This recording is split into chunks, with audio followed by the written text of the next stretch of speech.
that says recording through whatever? USB mic. Cool. Perfect. Dope. Okay. Excellent. Hi, USB mic. You gotta do your thing. I'm Oh. listen.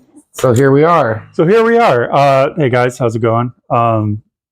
If you follow my channel, you'll recognize this man because I interviewed him. God, that was like 4 years ago. 4 or 5 years ago. I mean, I had the same conversation with Tom because I did one with him here too. Yeah. Again, probably like 6 years ago. Mm-hmm. But I mean, this is our buddy Derek. We all know Derek. This is my buddy Ryan. Yeah, and we're here to talk about. We're here to nerd out. We're here to nerd out. Drums. And you, sir, were actually the inspiration for like this whole series. Well, you're the inspiration for this video. And then it was actually my buddy Timmy who I was talking to, and I'm like, yeah, I should really just make this a series because, you know. But yeah, because there's lots of. Thank you. That's awesome. I'm super flattered. Well, just because every time we get together, we just wind up just talking about gear for like an hour. Oh yeah, dude. So it's just I can talk about drums and drummers and drumming forever. Okay, so let me get a few basics out of the way. Mm-hmm. Did you always know, or when did you know you were going to be a drummer? God, at the point that it's kind of weird because I remember, I was like I found something. It was like it was an evaluation, or it was some comments made by my 5th and 6th grade teacher, Miss Nye. It's a wonderful lady, and she made this observation that, like, Derek, you're a wild and kind of a pain in the ass, but you're a good kid and you have so much energy, and you have, like, she said something about, like, you have, like, just all this music in you, like, screaming to come out. You got, like, some ability or whatever. And it's like, I didn't have any identifiable love for the drums or anything, or guitar or anything, but she just, like, sensed something musical in me at a younger age. I mean, it was many years prior before I picked up an instrument. And so that was weird. I thought that was a weird observation. Yeah. And it was, I guess, prescient. And it's so, to answer that question, when did I find out I was a drummer? It's kind of weird. So, like, my sister, I mean, she ran out with a weird crowd, but it was, I mean, and I got to hang out with them too. Her friend April, her boyfriend Bill, her much older boyfriend Bill, who used to come over and they'd hang out, and he got me into Metallica and, like, a little bit of Megadeth and, like, all this other butt rock, but it was like Metallica. Yeah. It was like, he was the one that, like, broke the door for Metallica for me. And like, that was, that just stoked my love for music in general, right? That more than anything, you know? And I remember, like, driving back. I drove back from Clearwater because we went to the fucking Clearwater Travel Plaza to, like, go steal cigarettes. As you back in 1996 when I was 14, and, like, they would dispatch me to go in there because I had a nice little program to go in there, and, like, that's when they had cigarettes, like, kind of all over the place, all over the counter, and then, like, they'd have, like, CDs, like the CD case there, and, like, all of this other just, like, merchandise just to grab while on the go, whatever. And then they'd have, like, this, like, couple of displays of cigarettes there, and I'd pretend I was, like, fucking looking at CDs, and I'd just load up with a bunch of cigarettes. But yeah, so I was doing all sorts of nefarious activity, and at the store, and, you know, we'd come home, and on the way home, I remember he was playing For Whom the Bell Tolls. Nice. And that was the first time I heard it. And he was in the front seat air drumming. And it was like doing Lars fills. It's just like, he's just like air drumming along. And I'm like 14 years old. I'm like, this guy's so fucking cool, man. I'm like, that is so cool. So it wasn't like, oh, it was just this passion inside me that like it just was unearthed or just, I mean, yeah, it was in a roundabout way it was, but like it was basically like I looked at somebody who I thought was super cool, and then I began to emulate them. And that kind of manifested itself into... Yeah. Then it was like, okay, so, and that's like how I taught myself to drum pretty much. It was like, oh, I could just connect where, what instrument was, the instrumentation with my limbs. This was the hats over here. Yeah, what sound was snare, coming from right? Yeah, kicks, toms. Well before I ever touched a drum set. And at that point, I would just air drum obsessively every album I could. All the Metallica catalog and Pantera and some Megadeth, and then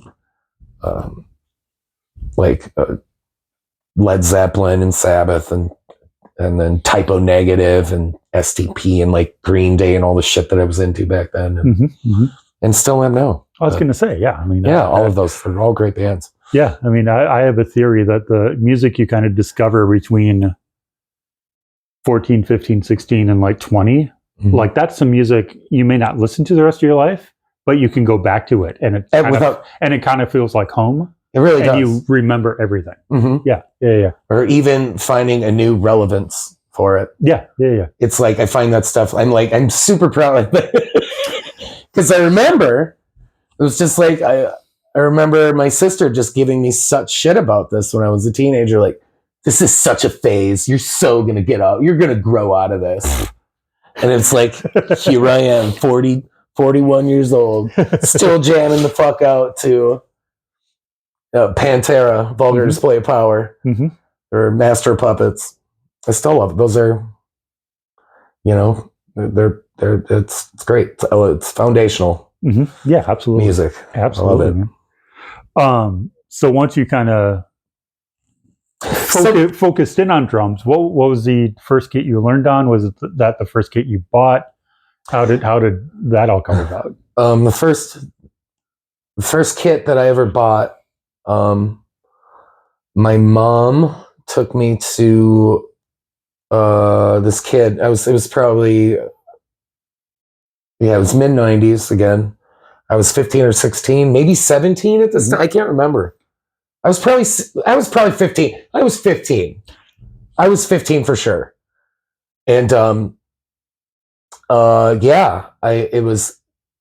we went and bought it from it was Jordan Dickinson, this kid I went to school with, and he was a drummer in a couple bands, and he was getting rid of this old drum kit, and it was an old Percussion Plus 5-piece with a crappy little double bass drum pedal and some it was some Peisty 2000 series hi-hats, which were good beginner hats that held up really well. Yeah.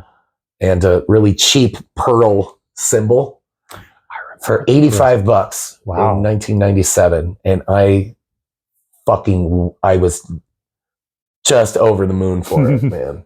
I worshipped that thing. And I beat the piss out of it. Literally I beat the piss out of it till the lugs were failing on it. They were breaking, I mean, I didn't have a car, so it's not like I can just go buy heads, and heads are expensive anyway, and I worked at Dairy Queen and Hardee's, and I don't know. I guess my priorities towards like being a musician, I didn't have like a rigid, structured practice regimen. It was just like I just taught myself how to play some stuff, some grooves. And it was like eventually a few years later, when I started jamming with Phil from New Defective, like before we formed and did anything, I met him in like 2000, and he was going to school up in St. John's, and Phil is my best friend. He's just like, he's a soulmate for sure. He's one of those people. Yeah. I'm very fortunate to have met and is still in my life. I love him. And his friend. So I mean, like he had guitars, and you know, we just bonded over music hardcore. Mm-hmm. And like he went to school up in St. John's Prep. His grandparents had sent him up there, and that's where he went. He did his whole high school career there. Mm-hmm. And then we would borrow. I mean, he had some friends up there that played drums, mm-hmm. and he would talk them into like letting us borrow the drum kit. Seriously, yeah. So like we had like his friend had this Mapex drum kit, and it was like fucking super cool. Mm-hmm. It was a 6-piece, 2 up, 2 down. Mm-hmm. You know, a crash, a ride, really basic setup. You know, I couldn't remember if there was a double pedal or not, but it didn't matter. Mm-hmm. And I remember like the first time I jammed with Phil on that was he brought that home from school mm-hmm. that week, and we set it up in his mom's basement and started rocking out. Nice. Yeah. So how do you go from that to now you like buy and sell and trade and do all that? Where does that transition happen? I mean, it's just over time. And then I just started like playing with New Defective and my friends and other cover bands and stuff. And so it was a while. Like I wasn't like really a crazy gearhead for a long time. That's relatively recent. Okay. Like, I remember this is back in 2011, so relatively recent. Mm-hmm. Mm-hmm. I was well into my playing career at that point, you could say. That sounds so pretentious, my playing career, but it's whatever. It's my little career. I know. I feel whatever. The same way. Yeah, like, dude. Yeah.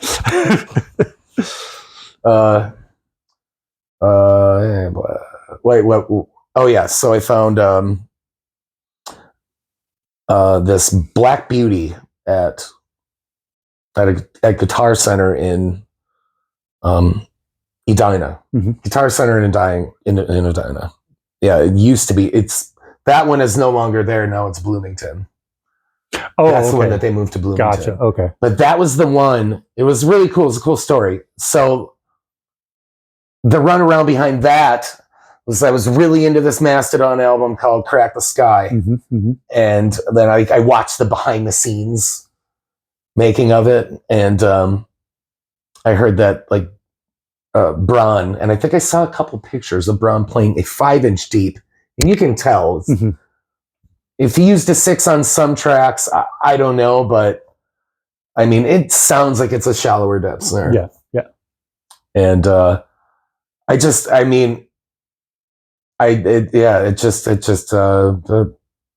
captured my imagination mm-hmm. and my arousal. I was like, this is a fucking super sweet sound. And then I went to that Guitar Center and they had one there. And I'm like, holy fucking fuck. I just pulled it off the rack and I threw it on a kit, and it's just that really, really just planted the seed right there for I guess tone chasing in a way. That would be a good way to put it. Yeah. A little bit of tone chasing. It's I mean, there's a lot of that's it. That's what we're doing. You know, it's all feel too. You know, like that's more of a kind of a guitar, the guitar thing. But I mean, it crosses over to drums for sure. Oh, for sure. Yeah. Without question. Yeah. And I mean, I guess, you know, I'm not a guitar player. I don't play anything else. Mm-hmm. But I mean, there's so many different aspects to what makes it good. Mm-hmm. And I mean, so much of it is, how do I feel about it right now? How will I feel about it 5 years from now? Because how will I feel about it for the gig I have this weekend? Exactly. Yeah. Exactly. Yeah. For sure. How do I feel about it in the store right now? Because the stores and like everything sounds better in the music store. It really does.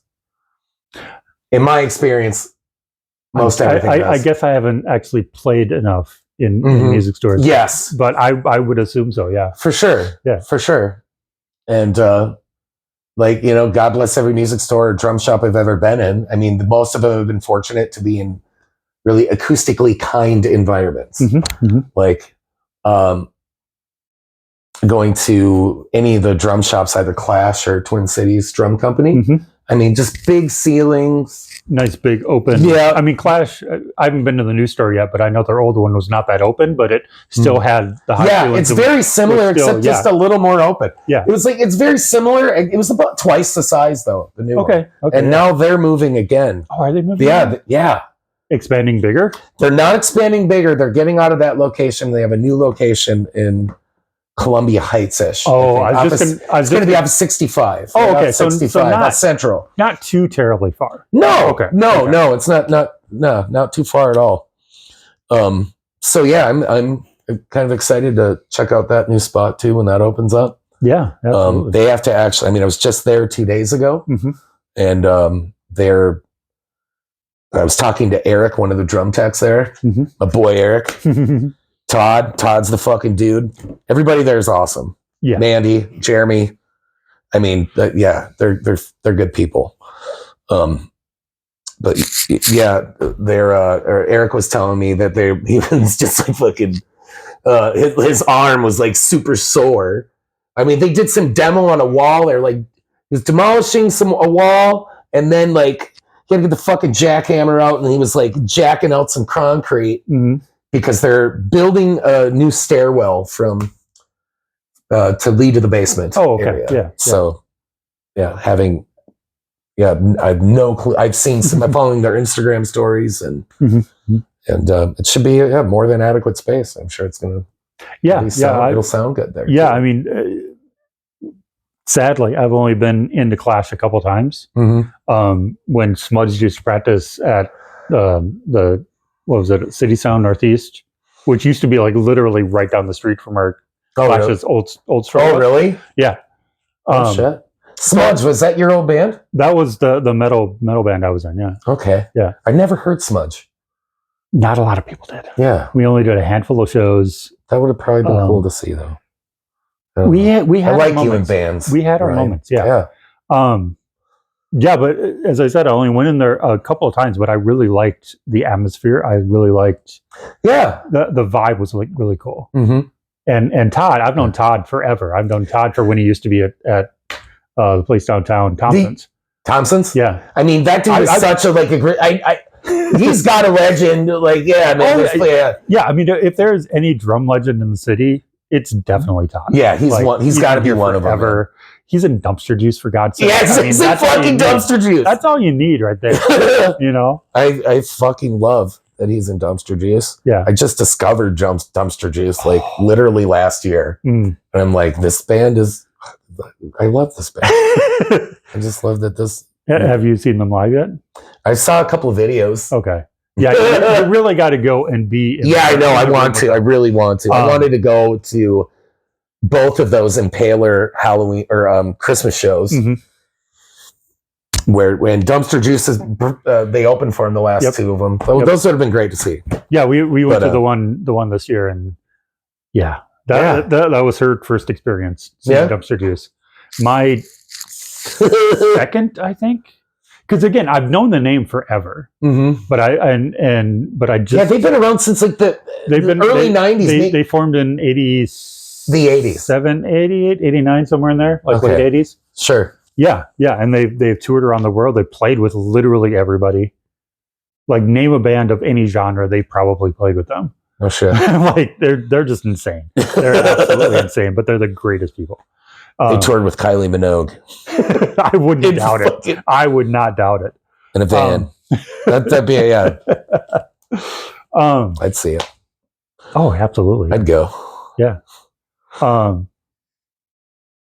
Yeah. Okay, so wait. So where were we? No, just got back onto.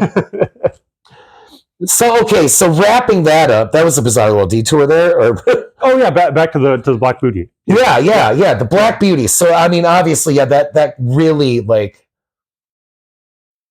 I guess just that was the first time I really identified like how incredible an instrument can be, and how inspiring and how, I mean, it just changes your whole perspective on what you can do with music. I don't know. Sounds kind of weird, but in a way it does. How you'll respond to that instrument, and then how you will interpret the music that you play with it too. You know, how that inspires that. Yeah, no, and that was like that. Just I never experienced that with like, oh wow, here's this magical piece of gear, and it's just kind of flipped everything on its head a little bit, because it sounds so incredible. It just sounds fucking awesome. I want to play it. You know, you want to do different things. It inspires you to play different things. I don't know. Yeah. Yeah, for sure. So that being that, I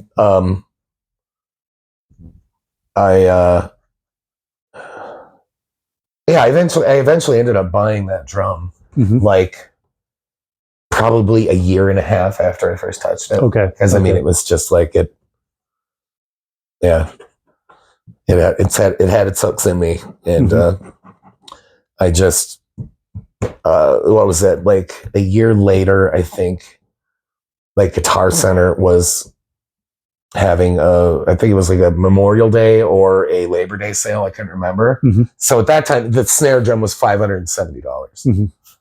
And like now those snares they're getting up, they're like $800 now for that 5-inch. Yeah. And some of them, they have the B stock ones. We'll get around to that too. B stock labeled Ludwigs. Those are getting up there too. Those are like $7. We're used to, like, I got one literally, it was December of 21 and I got it for $575. Now that fucking snare drum is going for almost $700. So fuck inflation and I agree. Yeah. And you know, you can't really shit on some of the businesses that take advantage of it, because I guess, I mean, their costs go up too. They can do only so much about that. And let's face it, if we were in their position, we'd do the exact same thing. So, yep. And that's just sad, because drums are expensive in the first place. They're unreal. I mean, honestly, and like when you get to guitars, like drums are really relatively cheap in comparison to some of. They are in comparison. Yeah. But think about this: you could buy one really, really good guitar for $2,000. You could play that guitar for the rest of your life. Sure. Maybe having to change strings, whatever. You could buy a really, really nice set of cymbals, like let's say a set of like Paragons or something, which I've played on and are fucking gorgeous. Some of the recordings that we did, the studio that we were just at, really had a set of Paragons. And I'm like, oh, that's awesome. I can find those. But you could buy those, but those are, no matter how nicely you treat, they're gonna break eventually. Like cymbals break, heads break.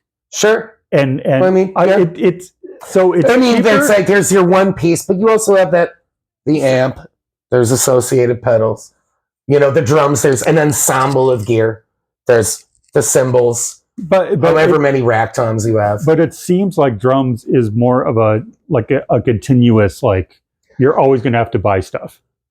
And it is not that. Sure. It doesn't seem that way with guitars, unless you get into I need all of these amps and I need whatever. I'll tell you this, with guitars, you always, I mean, instrument cables always shit out. Well, yeah.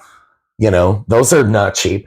I mean, a fucking instrument cable. How much is an instrument cable? I mean, you could find a cheap one on Amazon for probably $20. That's a cheap one for $20? Or no, probably like $10. So, and then for maybe like a 25-foot one or something. Yeah. Okay. And that might not even last you. That literally might not even last you a day. Yeah. It could like go to shit in one day. Or it could last you for 6 months and then it fails you again. And you're in the middle of nowhere. Yeah. And then you're screwed. Yeah. Or you need strap locks. I mean, all my guitar players have there are moments on stage where they just eat their guitars, eat really shit, they drop them. I mean, there's all sorts of tedious bullshit to get after and keep after. Heads, you know, like, I mean, depending. as much as it is, there's I would say that the consumables that are on a drum, any given drum, like, okay, a kick drum head, that's going to cost more than a pack of guitar strings. But they don't break as frequently as... You can literally play on a kick drum head for years and years. Yeah. And like, I can't remember the last time I broke a kick drum head. I don't know if I ever broke it. I definitely have broken a kick drum head. I've broken one that wasn't mine. That's a fun story. Quick aside. Yes. So my freshman or sophomore year of high school, the graduating class, one of the guys was a drummer named Chris, and he brought in his kit, and he was going to do a big solo, big like double bass pearl thing, and the jazz band was playing before then, and he's like, okay, you can use my kit, but and for the practice, he was like, okay, adjust whatever you want and whatever. For the show, he was like, don't touch a thing. And he had it set up. Everything was like really high and I don't think I'd gone through my growth spurt, so I was much smaller. So it was a little weird to do whatever. And literally the first song, about halfway through, bass drum beater right through the right bass drum head. Oh shit! I felt so bad because he was going to do the big solo. Head. Because he was going to do the big solo and everything. And I'm just like, dude, I'm so sorry. But I believe that's the only bass drum head I've ever broken. Wow. In the most unfortunate circumstance. That is a very unfortunate circumstance. He didn't kill me though, so that's good. No, yeah, but I mean that's. But they were probably really old heads anyway, and probably clearly they were really old heads. And I mean, it was some snot-nosed kid, and he probably didn't have a job. And I mean, if he was really that obsessed about it at that point, he would have made sure it was. You're putting this on some 14-year-old kid? Yeah. Yeah. But anyway. Yeah. Asshole parents, uncle. Bro, what are you doing? Letting him trot out with that terrible kick drum that's ready to break. But our point that happens. Our point being, I mean, sticks alone. Sticks. What the shit is unbelievable. It's unbelievable. I've been going to growth music. I've been corrected on a few times. Blah. You know what we're talking about. Yeah. And you can go there and they have sticks for $5. Oh yeah. They're just stamped growth music. And they're awesome. They're like the old Regal tip sticks, and they have this they have a lacquer dip in it. I personally like it. I like it. It gives me extra grip. Other people, they hate it. So it's just something with how the consistency of your sweat in your hands, or how much, and how it reacts. And Personally, I like them, and they're great. They feel pretty balanced. Yeah, and they got a nice wood tip. And I mean, sticks are obscenely fucking expensive these days. Yeah, especially they're like, I can't believe. I mean, I remember when I was going to Music Tech, and name brand sticks were $5 a pair. Or $5.75 a pair. And back then, that was still a lot of money. Yeah. It was. Because adjusted for inflation, because the cheap sticks were like $2 a pair. Now I haven't bought. I mean, I've moved over to Collision Sticks, which is a company out of the UK. I went through a period because I played every brand imaginable. I went through my Pro Mark phase. I went through my Vic Firth phase. I went through my signature stick phase, and I just must have got, because I bought like 6 pairs of the Vic Firth the extended 5As, which is what I play, and I must have just got a bad batch because I was breaking them left and right. Really, and I'm just like, this is fucking ridiculous. Yeah, it is fucking ridiculous. 6 pairs at $15 a pop at least. Yeah, at least easily. And then this Collision kept on popping up on my Facebook, and I'm like, okay, I imported from England, sure, give them a shot. Some of the most sturdy sticks I've ever played in my life. I've broken one in the last 2 years I've been playing them. That's awesome. So I'm like, I'll pay a little bit more to get them imported, but if they're going to last, fuck, Yeah, that's the other thing. I mean, they're your tools, and I mean, if it's worth it, if it's worth it, you'll pay. Yeah, even replacing a bass drum beater. I don't know what you do for pedals. I've always been a DW guy for pedals, at least. And just replacing one of their bass drum beaters is like $25, Mm-hmm. and it's just like that. It's a metal stick with a little wood thing, Plastic beater. Yeah, Yeah. Okay, I'm surprised that they. Some of the things I'm curiously like.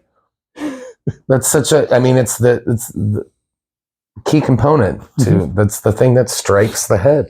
Yeah, You know, I'm surprised they didn't gouge it more. Honestly, I'm surprised that they didn't charge like this is $50. Well, this is because also they still look like. this is through like I think Sweetwater was. Okay, if you go to I'm Sweetwater, I'm sure if I went to DW proper, I'm sure. Or if it'd you be go to like, DW, I don't know. Maybe I don't know. I have to look. Yeah, I don't know if you can order anything from DW proper. Probably not. No, I bet you could at one. Well, I mean, if it's a custom thing, I thought you could at one point because I thought you could get like you might. I have no idea if you want a custom shop. well, Yeah. I mean custom shop, but yeah, but before Before like Sweetwater and stuff sold all the components to the double pedals, like all the screws and all of that. Before that, the linkages you could and- only get them on DW site. really, if you want, I suppose if you want to Yeah. get replacement parts, like Yeah. sure, if you Yeah, but if you not- broke a hinge, Yeah, Or- all that stuff. which that doesn't happen. I mean, I've I've never yeah. done any damage to a bass drum No. pedal. No, I have two DW. I've used a DW Mhm. 5000, Mhm. and I've got two DW 5000s. One of them that I bought used like 17 years ago, Mhm. and the only thing that sucks about it was the toe clamp thing. Oh yeah. That just kind of got really loose, and I never really serviced it that much. I guess I could if I wanted to. I could go find a nice knurled nut to put on top of the toe clamp thing there. Yeah. And because what always happens is that gets really loose, and then that little metal ring or rod that comes up, when you're screwing it in, Oh yeah. that pushes against that, which then puts pressure down on the hoop. Oh yeah. That always, I'd end up like screwing it on. I'd lose it at a gig and be like, okay, I've been screwing this thing for like, oh shit, okay, so it fucking popped out from underneath the damn toe clamp. Yep. That was always a bitch. So I always wanted to get one. They got the new. Well, it's relatively new. They came out with it in like the last 7 years, but the 3-position toe clamp. Oh yeah. I think I've It's seen those. awesome. Yeah. Where it's just like it's got, on the both the little platform on either side, and then right underneath that toe clamp, they got just. I'm so stupid with language today. I don't even know how to describe it, but they're just like little kind of floaty things, and they conform to the shape. Oh okay. They're just kind of loose, and they just conform to the shape of whatever hoop you have. Nice. And then you get a much more confident connection there with like half as much pressure on it. It's like it's the exact same pedal. The play is just the same. It feels great. Yeah, and again, it's all those little minor adjustments. Like I remember, like that was such a fucking improvement. It's like I will never the whole like losing my pedal at a show. Well, and even when they came out with the screw down for the toe clamp that was on the side, so you didn't have to go underneath the for footboard. sure. Yes. Like the first thing I noticed when I got one of those is like, oh my god, this is awesome. Yeah. Like for a year, you were doing it in the thing, and you couldn't get under there. Yeah. So yeah. But my first pedal I ever bought. So the first kit I got from my dad, who was a musician, and he was in a band with the drummer at double bass kit, and I got half of that. It was a Red Sparkle Ludwig Classic. Heavy fucking drums. Like those things were solid. You could build a house with those. Yeah. And I wonder what the shell layup was. Were they really thick straight walled shells, or did they have the re-rings? I don't remember if they had the re-rings or not. Okay. The inside was painted white. I remember that. Okay. And they were just so. I mean, all right. So I'm going to guess. I'm just going to guess they were. They were the re-rings. Yeah. So those were, and that was the super classic. Super classic. Yeah. Super classic. So that was like Ludwig's top of the line kit. Yeah, and this would have been, let's see, I got them in like '86. I want to say. So it would have been like early mid '80s. Yeah. Right, but they were much older than that. I would guess that they were early '70s or late '60s even. Do you remember the badge on it? If it was a Keystone or a blue and olive one? It might have been a Keystone. Okay. Because I know the Vistalite kit I bought a few years later had the the blue and olive. Blue and olive. Okay. All right, cool. Yeah. I was just going to pull those up so you have a reference for it. But yeah, you had a Vistalite kit. Yeah, those always had those. Yeah, Vistalite kit, which I did many, many different weird things too. God, I have a Vistalite kit and I love it. But yes, that kit, your first kit, that was your first kit? That was my first kit. Holy shit. That's a bougie ass first kit there, buddy. Looking back. That is like. I know. I'm looking back right now. You kick yourself because that is it's still an incredible sounding kit today, probably. I should still have it, but I don't. I got rid of it somewhere along the line. Man. Yeah, those were either. Yeah, the 3-ply maple poplar mahogany or maple mahogany. They had, it was maple poplar mahogany or mahogany poplar mahogany. Okay. And then they had maple re-rings top and bottom. Mm-hmm. And then, a lot of them had the white painted interiors. Some of them didn't. I think in the 70s, they were still doing that, the 3-ply layup with the re-rings. Mm-hmm. And I am not a Ludwig expert. But I know for a fact that they did... they had those with clear interiors in the 70s, and they may have done painted interiors on them as well. But yeah, man, that's a wonderful kit. Yeah, the cymbals weren't great, but yeah. But anyway, the pedal I had on that. Do you have a Speed King? It was not a Speed King. It was a Ghost. Oh shit! Yeah, I've never played one. I've seen one at a music store before. Yeah, I've seen one in various states of disrepair. Yeah. I've seen a few of them, not put together, not something was missing on it, so I couldn't even try to. Yeah, it was very it was like the exact opposite look of the Speed King. It was kind of big, solid footboard, had the weird big round, almost cam thing on the side that looked like a distributor on the post. On the post, yeah. Do you have two big posts, or was it just one big post?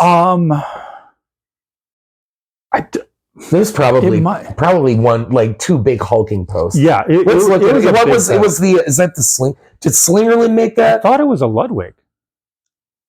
It could have been a collaboration. Could have been a collab, yeah. There's so much incestuous shit that was happening back then. I mean, Leedy and Ludwig, and this is that. We'll talk about that story in a little bit. Yeah, we'll get to our show and tell in a bit. But yeah. So anyway, that was the pedal that I learned on and whatever. The first pedal I bought, because by the time I was 16, I was metal obsessed and had to have a double pedal. So I ordered out of the catalog, the American Music whatever catalog, a DW5000 double pedal.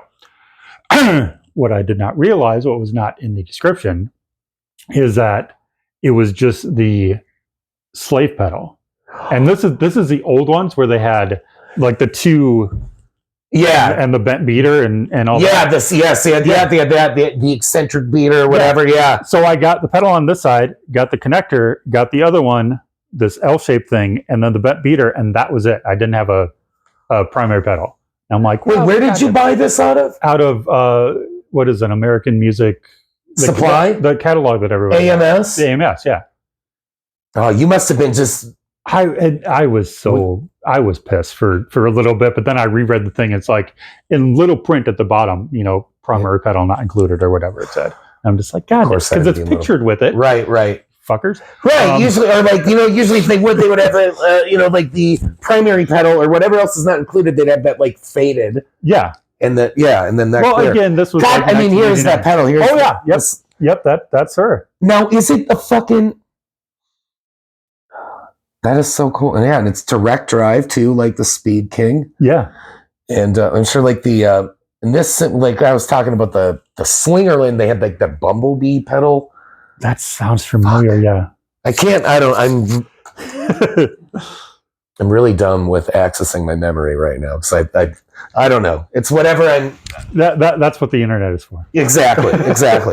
But yeah, they had the spring mechanism inside one of the posts in there. Mm-hmm. But yeah, I'm trying to find out who made it. I mean, I thought it was a Ludwig, but maybe I'm wrong. I don't think it's a Ludwig. I really don't. I mean, it could be like a Slingerland Ghost pedal. so it is a Slingerland. Okay. I'm just like, I guess I'm just throwing that out there right now. I think they made the Ghost pedal. I'm just attaching Slingerland to it. Who made the go? What the fuck? I'm just not Slingerland Ghost kick pedal. Okay, so it was Slingerland. It was. Okay. Now I see a listing that says Ludwig Ghost pedal. You know? Ghost pedal original. I'm just gonna. I mean, it could have been an old Camco pedal or something. Vintage, new, old stock Ludwig Ghost pedal. You know what? Slinger. I'm seeing the Ghost pedal. Or maybe like Slingerland sold it to Ludwig. Or that's what I'm saying. It was some sort of. Yeah, it was some collaboration or whatever. I'm not going to dig into that. Mm-hmm. Okay, so we're talking about the pedal. So you ended up buying the Slave unit. Yeah. For the 5,000. For like, at the time, it was probably. What year are we talking? We're talking probably 89, 89, somewhere in there. So it was probably like, the better part of $200. Oh man, it's a lot of money. As a 15-year-old, that's a lot of money in 1989. And I had to go and buy the primary pedal. Yeah, so I ended up buying, of course, a DW 5000 primary and used that pedal all through high school, all through my music tech. Mm-hmm. In my first couple of bands until through unfortunate circumstances, I will say this, me and my ex came into some money. Mm-hmm. No, it wasn't that. That's how I got my kit. Mm-hmm. It was my grandma was saving money for all of us and sent me a check for like $1,000 or something. Oh. So I'm like, okay, I'm getting a new that's not a bass pedal. Right. Yeah. That's nice. No, the shitty circumstance is how I got my PDP kit, which is the only brand new kit I've ever bought in my life. Huh. And one you still have. And one I still have. That's the one I sanded down and refinished. And I don't know if you saw that, but yeah. I mean, I've seen you out on your PDP kit before. You may have even told me about that, and maybe I forgot too. I don't know. I don't know if you did, but that information that you sanded it down and that's how I spent my COVID. Oh, okay. Well, not really lockdown because I still had to go to work every day. Yeah. But yeah, that's how I kind of spent it. Yeah. So no, I didn't know. Literally sanding down that kit in this apartment, and there's going to be dust in this apartment for fucking ever. Oh, because I wasn't thinking about it. No. I was just like, oh, it'll be fine, and then no. Once you get to the bass drum, you're just like, oh yeah, okay. Yeah. Yeah.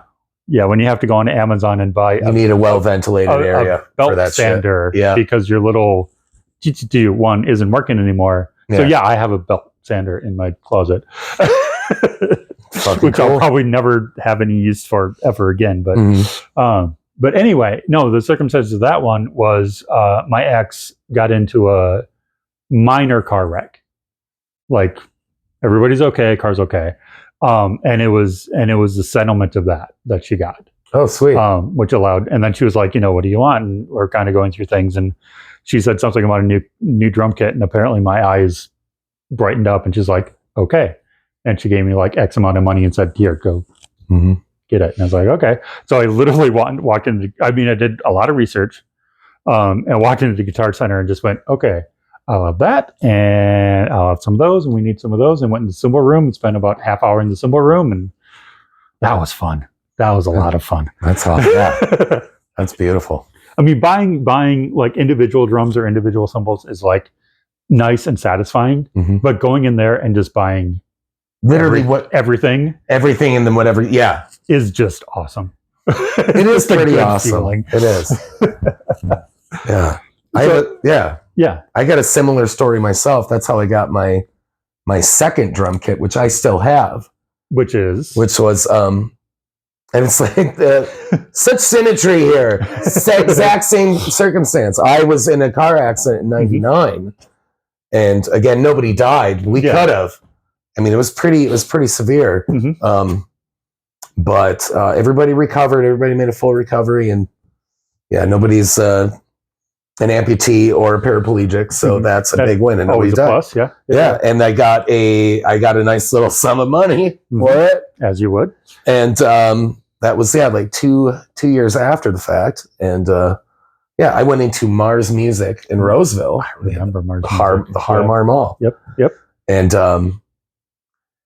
yes, I went in there with a good bit of money, and I got this Pearl. I got a Pearl drum. I did the same thing. I'm like, I'll have that. I'm going in here. Oh, I want this nice ride cymbal. It's got a big bell. I still have the ride cymbal. Broke the hi-hats. I actually broke the top cymbal in that hi-hat. And the other one I was using in, I had combined with a different top hat, so I still used it. And then I got that. I lost a cymbal case up in St. Cloud years later. But I ended up getting an insurance check for that. That's an aside right there. Another aside, like, hey, if you're out doing a gig and you're not, what was it stipulated? If it was not a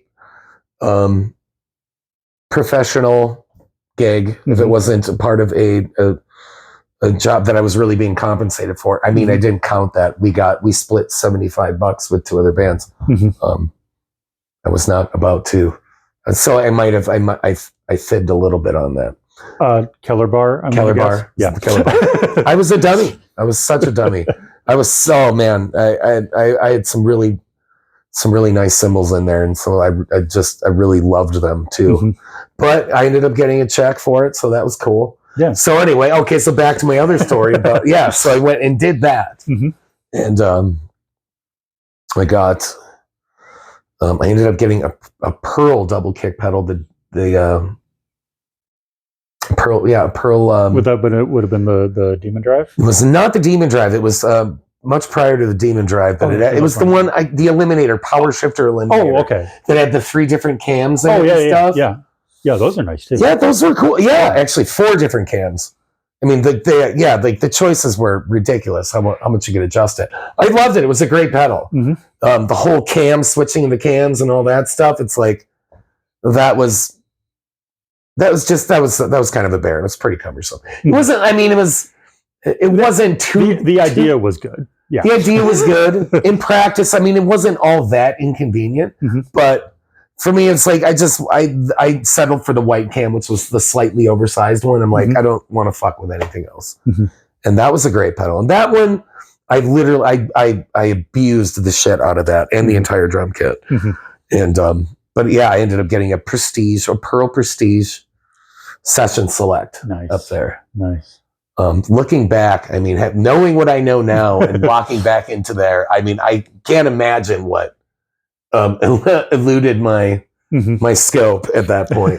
There's probably, much better. I mean, that kit's great. So I was going to say, I mean, it's not like it was like an export or something. No. That kit was great. It still sounds great. Yeah, it was a wonderful kit. It still is. Yeah, it was maple and mahogany shells and like Pearl and Mapex, obviously, even more so Mapex, are routinely like dogged by the market. Yeah. And I mean, and I don't know why. You know what? If you want to get a really excellent sounding kit with quality materials, you want a maple and mahogany prestige kit, or like there's the Session series kits from Pearl. I mean, you can get a good one of you can find for $300-400. Sometimes a lot of the average on five to six. But still, they sound around.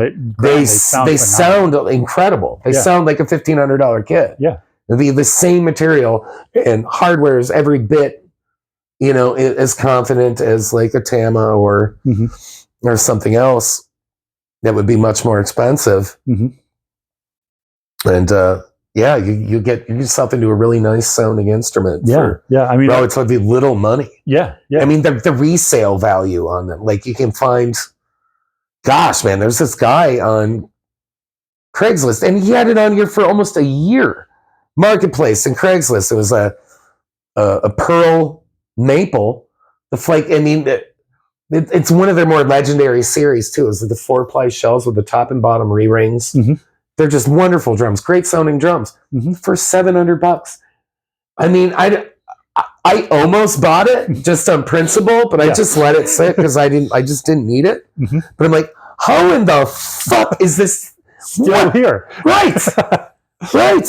You know, I mean, even if you don't like the finish on it, like, fuck, Yeah, man, this is I mean, Pearl still sells this kit, but it's $2,500 for this 4-piece shell pack. You can get it here for $700. It's the exact same thing. Yeah. What they updated their mounting hardware a little bit, but a big fucking deal. It's the exact same thing. Yeah. Yeah. And, but. Yeah. And I don't know why. Well, 2 points. I'm glad that in the last 15, 20 years, like even a lot of drum companies, even their entry-level, bottom-of-the-line stuff is still way better than we had when we For sure. It really is. So that's always good to see. And I don't know why everybody shits on Pearl. Yeah. Like, and then Mapex, to me, they just kind of like came out of nowhere. Like, I mean, I'm sure they've been around for like ever, but you didn't hear the name, I don't know the name until like, I mean, I'd never heard of Mapex till probably 15 years ago. See, yeah, that's they really recent. Came out of nowhere, right? Yeah, and they were like, they've been around. They've been around easily since I think the early '80s, probably. Like that. Yeah. I don't know exactly when they started, but I want to say that they. I mean, I've seen some older drums from them, and they, and they, you know, they're higher end. Even the Saturn series, which is like, you know, Tama has their Star Classic Birch Walnut now. That replaced the Birch Bubinga, and it's like even those you can find for relatively cheap too, which is kind of cool. I like that. I would love to find a Star Classic floor tom of something. But anyway, Saturn has been doing Mapex has been doing the walnut combination with birch or maple. I think they have walnut birch. I almost guarantee they do. If I'm wrong, I mean, blast me, whatever. I don't know. Disclaimer: we don't claim to be experts in anything. No. I'm experts on some things. Some things I know, like I'm really confident in my knowledge about. Yeah, I just read a lot of stuff and watch a lot of YouTube videos. Yeah, yeah. The 15 people that are going to watch this, if you fucking know, blast my ass in the comments about well, Mapex doesn't make a birch walnut kit. I'm just going to say, I'm pretty sure that they do. I know that they make the maple walnut. And like, that's an incredible, like, those are, like, I can see, this guy had one on Marketplace in Princeton. It was a double bass kit. And I mean, it's a Saturn series, maple walnut, 3 racks, 2 floors, 2 kicks. It's like $1,000. It's like you could break that up and sell the other one for easily. And I mean, in the new, they're priced at like the same price point as like a Star Classic or I mean they're Pro Masters. They're all comparable. Yeah. But on the resale market, they just they don't get shit. They don't get shit, and they're like, and I mean, it's advantageous for a lot of drummers too, because you can get into a really good sound for not something. That somebody's like, well, I bought this for $2,200, and now I just want to get rid of it for whatever reason. Yeah, but I mean, as far as like quality drums and tone and for sure, they're as fucking good as. I mean, anything at their price point from anybody else. Yeah, I mean, any other company. I own one. I kind of stumbled into it. Yeah. When I was in, I think that was a period when I was like in 4 bands. So I needed more equipment. And when I was in Astronauts, the singer Pam knew this guy Dave Smith, oddly enough. Who had this kit that he was selling, and it's a 6-piece, 2 up to 2 up to 10, 12, 14, 16, 22 snare, with some hardware. I mean, all the drum hardware, because at least on that one, it's a Saturn Series Pro. Okay, I think. See, there's which everything is mounted, doesn't have actual floor toms. Which I'm going to talk to you about later. Yeah. But so it came with all that hardware, a couple cymbal stands for like $750. That's fantastic. And once I think those were all maple too, were they not? I believe they're all maple. Yeah. Yep. They sound fucking phenomenal. Yeah. Like once I threw new heads on them, pinstripes, which is my go-to. Yeah. Yeah, they sound they're yeah. Yeah. Well, if I can convert one of the 14 and put legs on it, that will be my kit. That's I'll just use that. Yeah. You still have that kit? Oh yeah. Dude. I would. Yeah, we need to talk about. I would encourage you to do it. I actually did that on the Pearl Prestige kit that I got. Mm-hmm. I mean, and I didn't even do it. I did kind of a shoddy job on it. Well, but it's totally functional. Well, see, that's the thing, because once I thought about that, it's like, yeah, I could just throw legs. Went to YouTube and did a rash of videos, and the first one was like very scientific and like measuring everything, and and then the second was just like, okay, this looks about good. Just kind of eyeball it.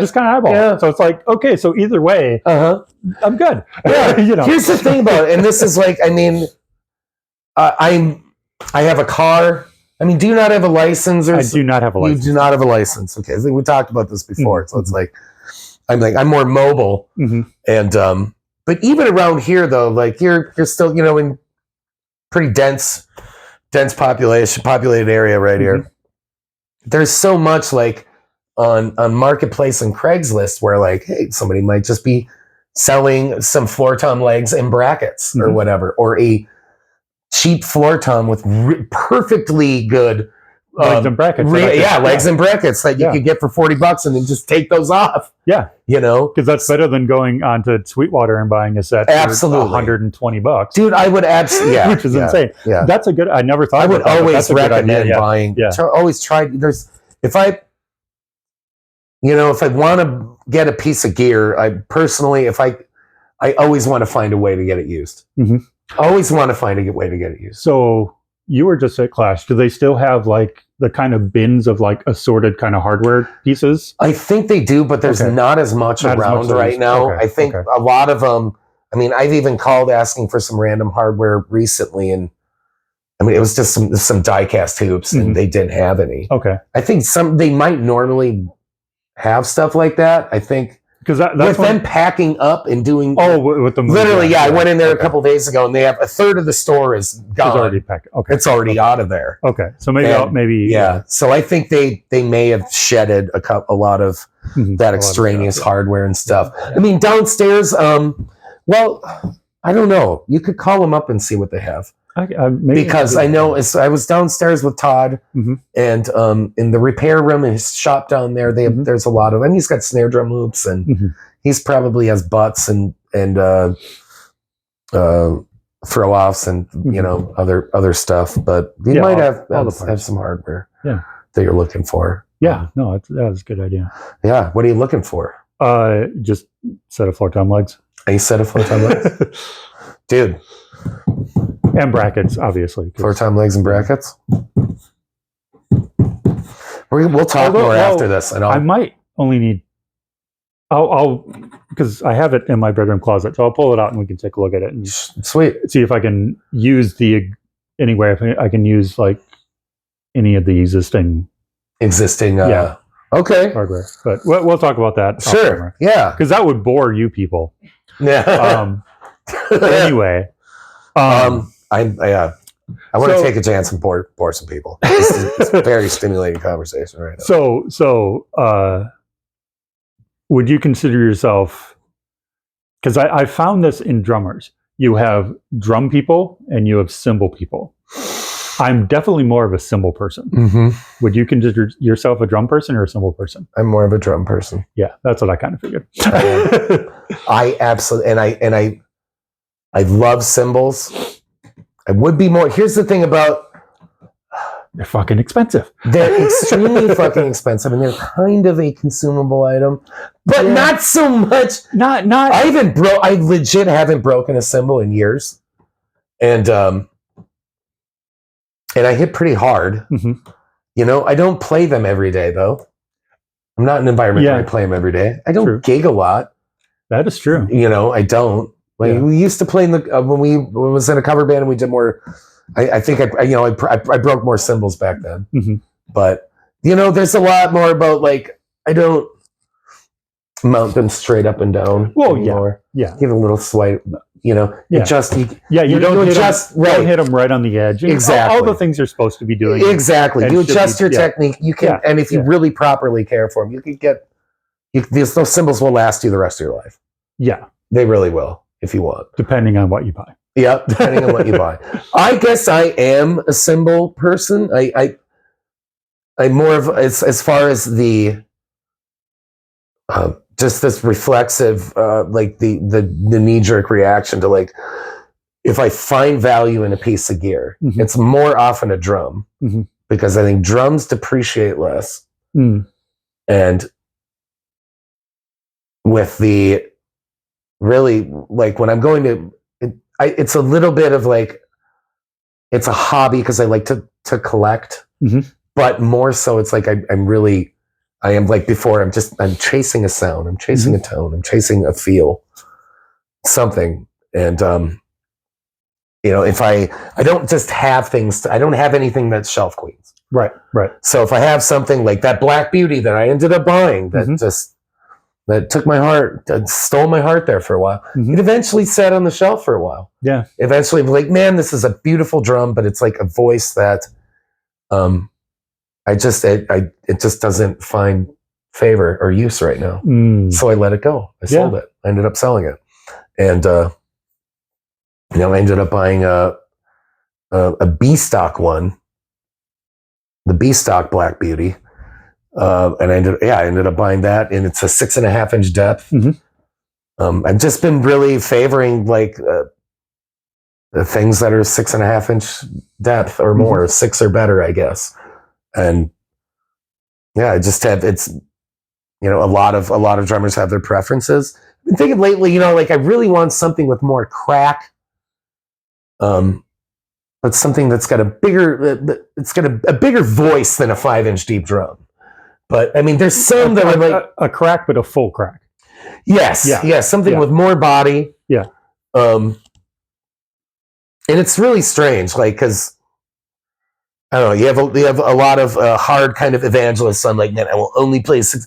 It's got to be fucking 6 inches deep or better, or I will only play a 5-inch drum, and it's like drums are so wildly, even if they're made of the same species of material, like, you know, you can try 50 different maple snare drums side by side with the same tuning, same heads. Exactly. They're all going to sound different. Yes, they will. Yeah, they will. Or they're all proven that countless times. Yeah. It's like, or you'll be surprised at how similar they sound to. Like, well, that's another thing too. How will they sound in mics? How will they sound in the room? How does it sound far field, flung out into the crowd, 20, 30 feet, 40 feet into the back of the room, whatever. There's so many different things. Because it's like, for us as drummers, it's like, you know, we evaluate, it's the near field experience. It's everything right in front of us, right on top of it. You know, how does that feel? And that's what we base our decisions on. Oh, of course. Yeah. That's where it's like, I've seen drummers, and it's so weird because you make so much about gear, like obviously head and tuning, and just like maintenance, like that shit that goes into so much of the sound too, and then technique as well. You know, I've heard, I've heard drums that are like, wow, I wouldn't, you know, that's a $50 snare drum. And I'm hearing it on stage right now. Man, this guy's got it tuned really good. And he's playing it really well. And it says in the music, like, this thing sounds like a $500 snare drum, right? Yeah. You know? But then you could have the opposite. Like you could have that $500 snare drum. And it sounds that's mistuned and has a bad head and sounds like absolute shit. Yeah. Exactly.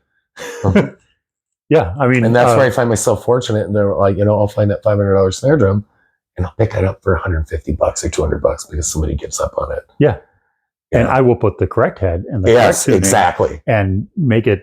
Yeah. Yeah. And then I'm going to take that motherfucker and I'm going to trade it to somebody else. So I'm doing, man. Yeah. Just I love that.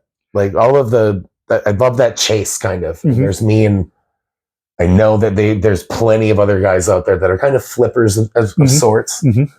And Yeah, I mean, you'll find takers for these drums. Oh yeah, yeah. There's a lot to like, and I'll put time into it. I'll take the heads off. Sometimes I'll strip all the hardware off the shell and I'll clean it. I'll scrub it.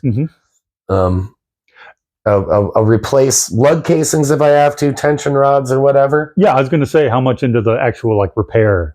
It's usually not much. It's like if I'm replacing, I do have some not lug casings but lug inserts. Sorry. Oh yeah, rather. Yeah. Those are cheap, and I would just acquire just extraneous little bits of hardware at any of my random drum shop visits. It's like I'll pick up a $5 pack of snare drum inserts. Sure, I'll use them someday, and I've had to use them a couple of times. Put some into some old lugs, and then makes it just end up not having that much money into it. Same thing with a couple of tension rods that might work. $5 pack of tension rods. Which I don't know how. I mean, it's probably $7.50 or $10 now for a pack of tension rods. Again, depending on where you buy them from and what are you doing, generic? Are you doing Gibraltar? Are you doing for sure? Really, it doesn't matter as long as if the thread count is the same. It doesn't fucking matter. I mean, if you're talking about the vintage people that are like just super obsessed with. Some of them have to have the right tension rods. Yeah, because drums were made differently in 1966. Well, not even that. I mean, I think some of those tension rods would still, like a modern tension rod on a modern Ludwig would still work on a vintage one. I mean, if you do same thread count, but you're not going to do like one of the DW. What are the ultra 50 thread true count, the true tensions? You can't throw that on a no, you can't. You have singular one. No, you cannot. No, clearly you can't unless you want to. Strip your fucking lugs out. That's stupid. And I've heard so many people on videos going, it was probably a good idea, but these don't work. These are just dumb. The true thread ones. I mean, I've seen a couple of videos. They're just really they're a bear to when you want to change heads. For sure. Key. Yeah, so you really want to get that's when you get the drill. Yep. And I do that quite a bit. But the actual even like maintenance, I don't maintain my drums as well as I should, like taking out the heads and wiping out the stick shavings and all that stuff. Like I don't do that. I mean, I guess I mean, there's definitely. I'm not going to toot my own horn on that too much either because I only do that if I'm changing a head, right? Like when I have to. But I'm not sitting like in cymbals. It's like I'm not going to bust out the polish after every fucking practice. You have that debate of people that polish the cymbals continuously. Yeah. And then the people like me who never polish their cymbals. Yeah, I never clean them. No. Yeah. No. I mean, I have my ride is one of the like original A customs that I probably got in 1992. 92, 93, something. I think that's when they debuted that line. I think. Yeah, because it's just a ride. It's not a production ride. It's just a custom ride. Just a custom ride. And what is it? 20 inch? It's a 20 inch. 20 inch? Yeah. I've never cleaned it. It still sounds fabulous. Dude. Yeah. Oh yeah. I mean, that's all that matters. That's all that matters. That's all that matters. Yeah. Somebody might be like, repulsed by. Well, you fucking dirty ride cymbal. Well, and then I think it depends on your environment too. Like if you're playing stadiums, and you have a drum tech who can do that and polishes their cymbals before. Oh, for sure, because they're shiny into the lights and they look pretty. But then I've seen local bands where drummers they maybe have 5 cymbals and maybe one of them is whole. Like they're all like banged up and cracked up and big chunks out of them. They're still using them. It's just like in my head, I'm just like, just buy new cymbals. But I'm like, maybe that's the sound they're going for. Exactly. Maybe that's So in the last few years, it's like I have to be less critical on like, and really trying to be less critical of looking at people's setups and just going, ew. Just like because it's not my setup, but it's like for sure it's your setup, and if that's what you want to do, I guess. But Like I remember when the whole I tried it. Like I never. I mean, I would have it critical in my head. oh for sure. But Yeah, I didn't you're just even looking at it going, that's like that's okay. But that it's all Yeah. music. So much of music and art in general is just personal preference. Honestly, it just does not fucking matter. As long as it sounds, as long as you're getting the result that you want, it doesn't matter. Like I remember, even when it comes to like right, like brands that people are just like they're borderline evangelist for whatever they. I mean, I've never like. I've never, listened to a great song or watched a great drummer or heard a great band and be like, man, that's I guess, I mean, like whether it's a Zildjian cymbal sound or a Sabian cymbal sound or Peisty, I mean, like, John Bonham's got the Peisty cymbal sound, but it's like, he could have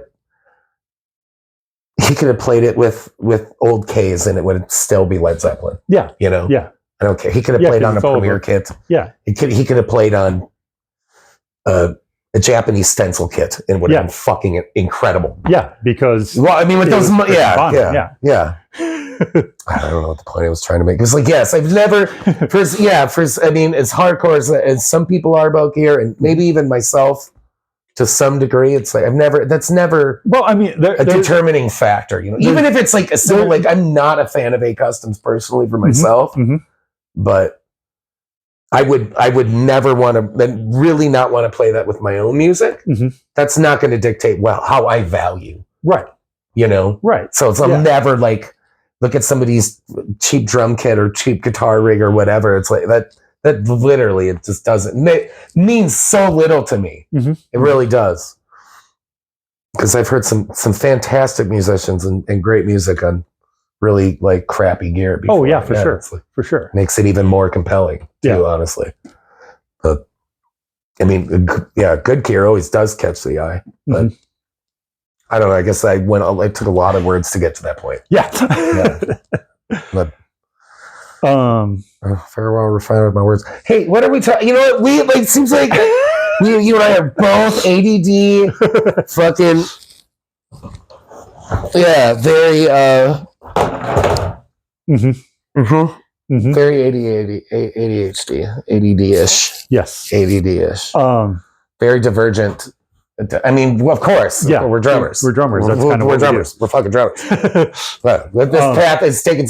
This conversation is taking so many divergent paths. You know what? Let's talk about what I want to show you my piece of gear. Okay, well, we'll do show and tell. Let's do a show and tell. Okay. I'll do mine first. Yeah, you can do. Look, this thing is it is incredible. It's a beautiful snare. This is a Leedy, Elkhart, Indiana. So this, I've done a little bit of research on Leedy.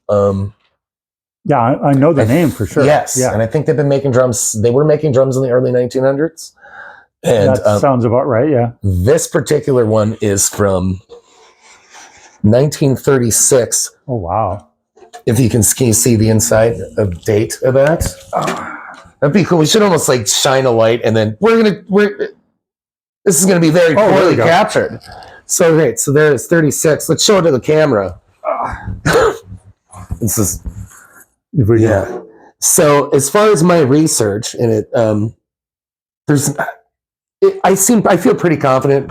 There's many eBay online reverb listings that I've seen of it. Most people feel pretty confident about dating the drum with that date stamp in there. Yeah. Which is, that would make sense because that would you. Yes. So 36/9, we'll say September of 36. Yeah. So it's September 1930. God damn. Yes. And it is, it's an incredible example of a drum that's almost 100 years old. It's 87 years old, almost 88 years old. Yeah. And I mean, you can tell.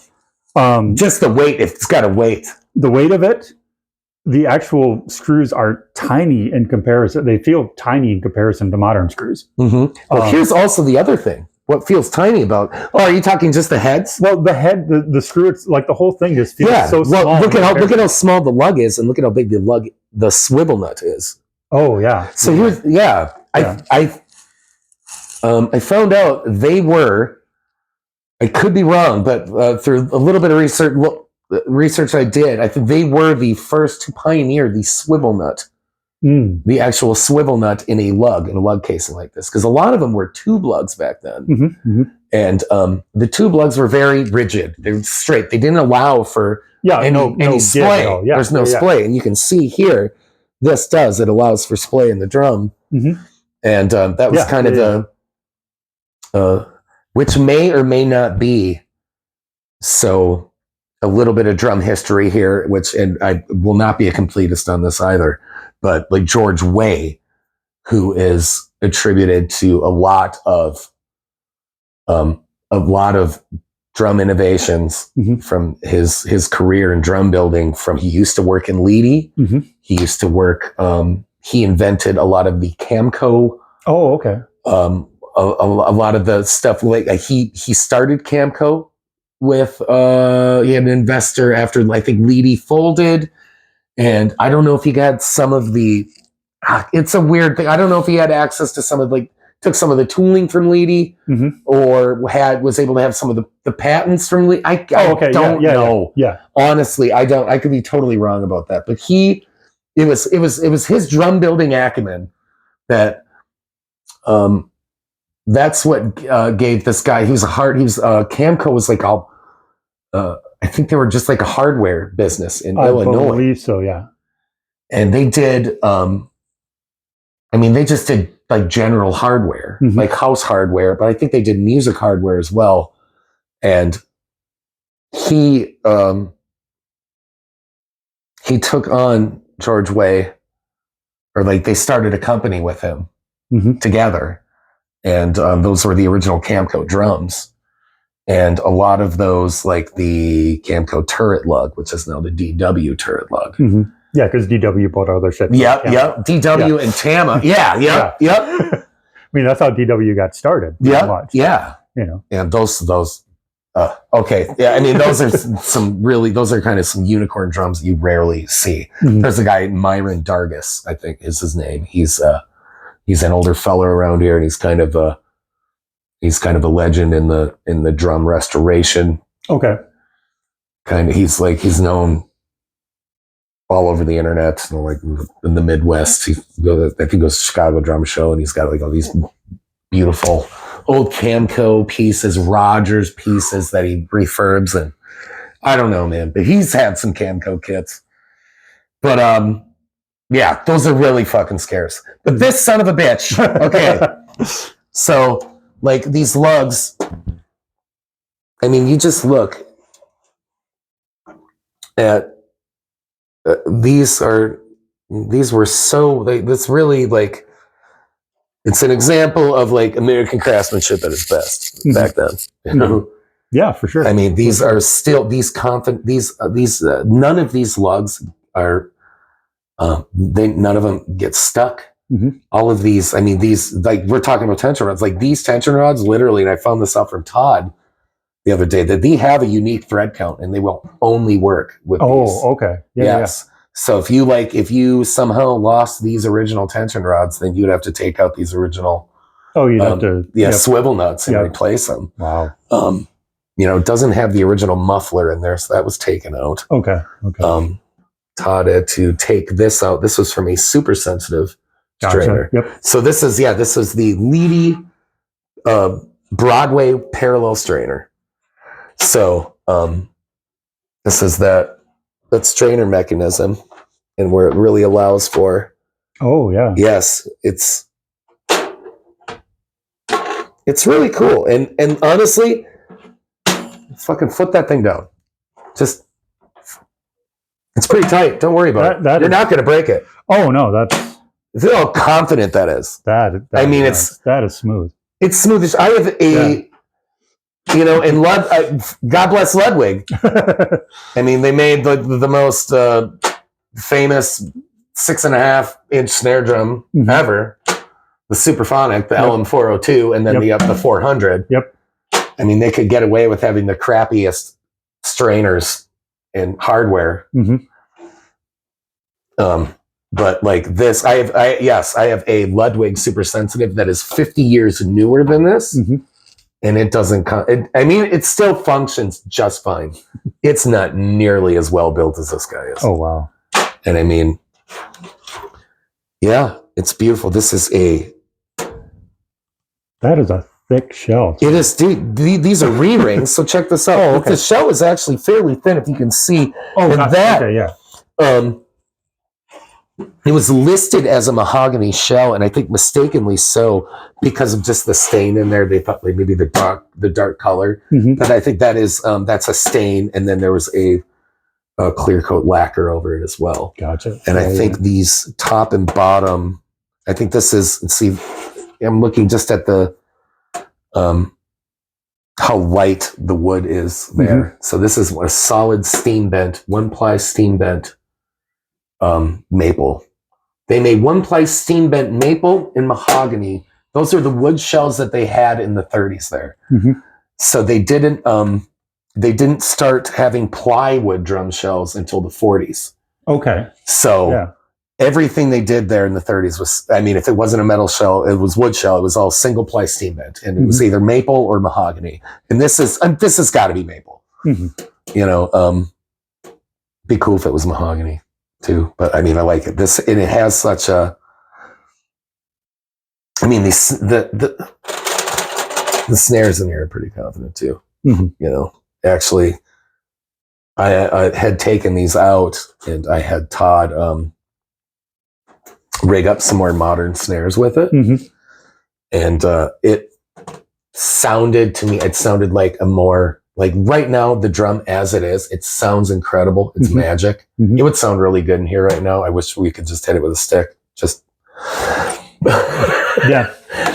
I'm sure you do too. Yeah, but we're not going to get you I don't want to get a fucking slip on your door. But Saturday night. mm-hmm. It's got such a limited application as it is like this. Mm-hmm.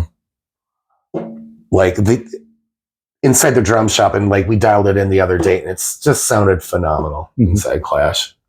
But like this is just like it's very, this being so narrow and then so few. I think there are actually 12. There are 12.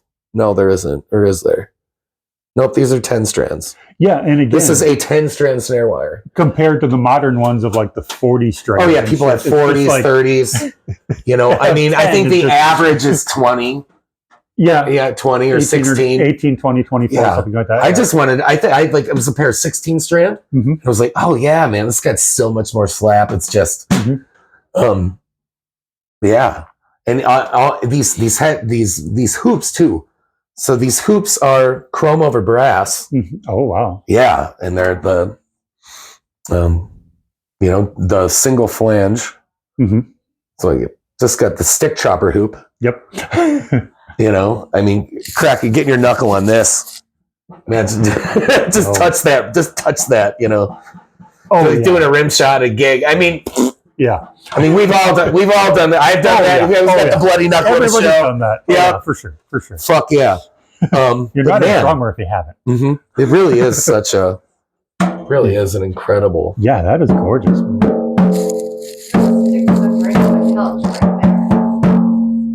Do you? Secret stick. Secret stick. That's mine. Hit it. That's what. Oh yeah. Yeah, that sounds like revolutionary. It's not quite. Oh yeah, not quite revolution. It's like 30s. It's like Broadway jazz.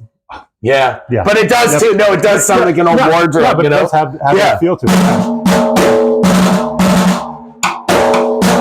And like with this, let's see. So we got that. We got the snares kind of loose right there. You gotta bring that out too. Here's this, yeah. My stupid little chop thing.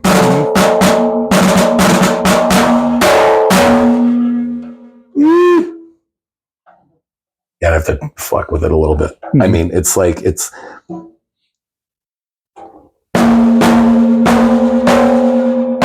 yeah, no.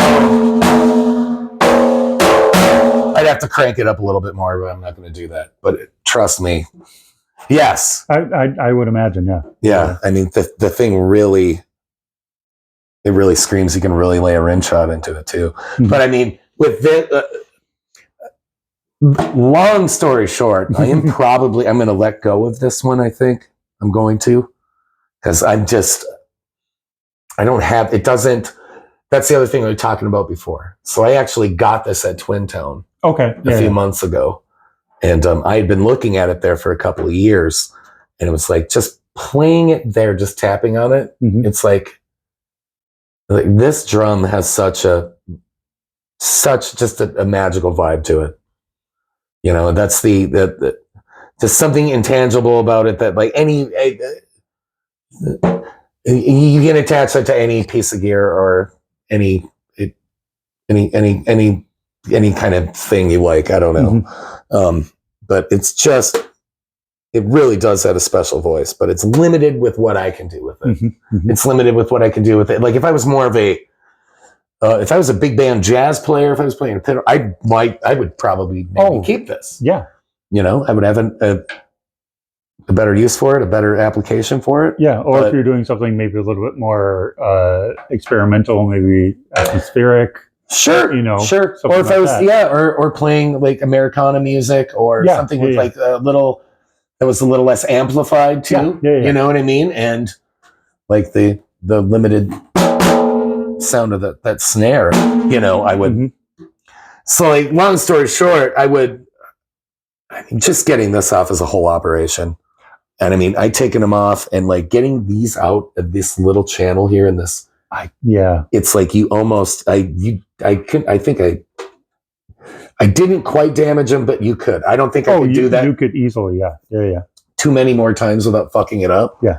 So I hope, like, I don't really care. I'm just going to be cool with it and let it go.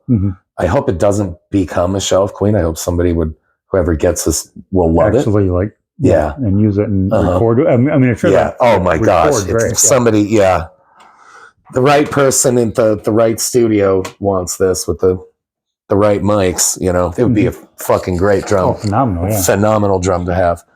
And,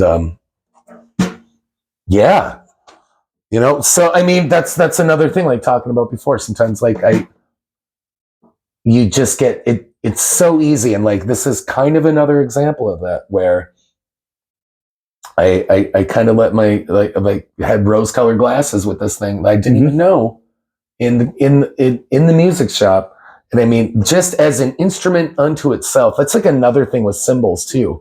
Like I love cymbals so much, I can't tell you how many times I've made a mistake with. Okay, I'm going to bite the bullet and spend $200, $300 on a cymbal.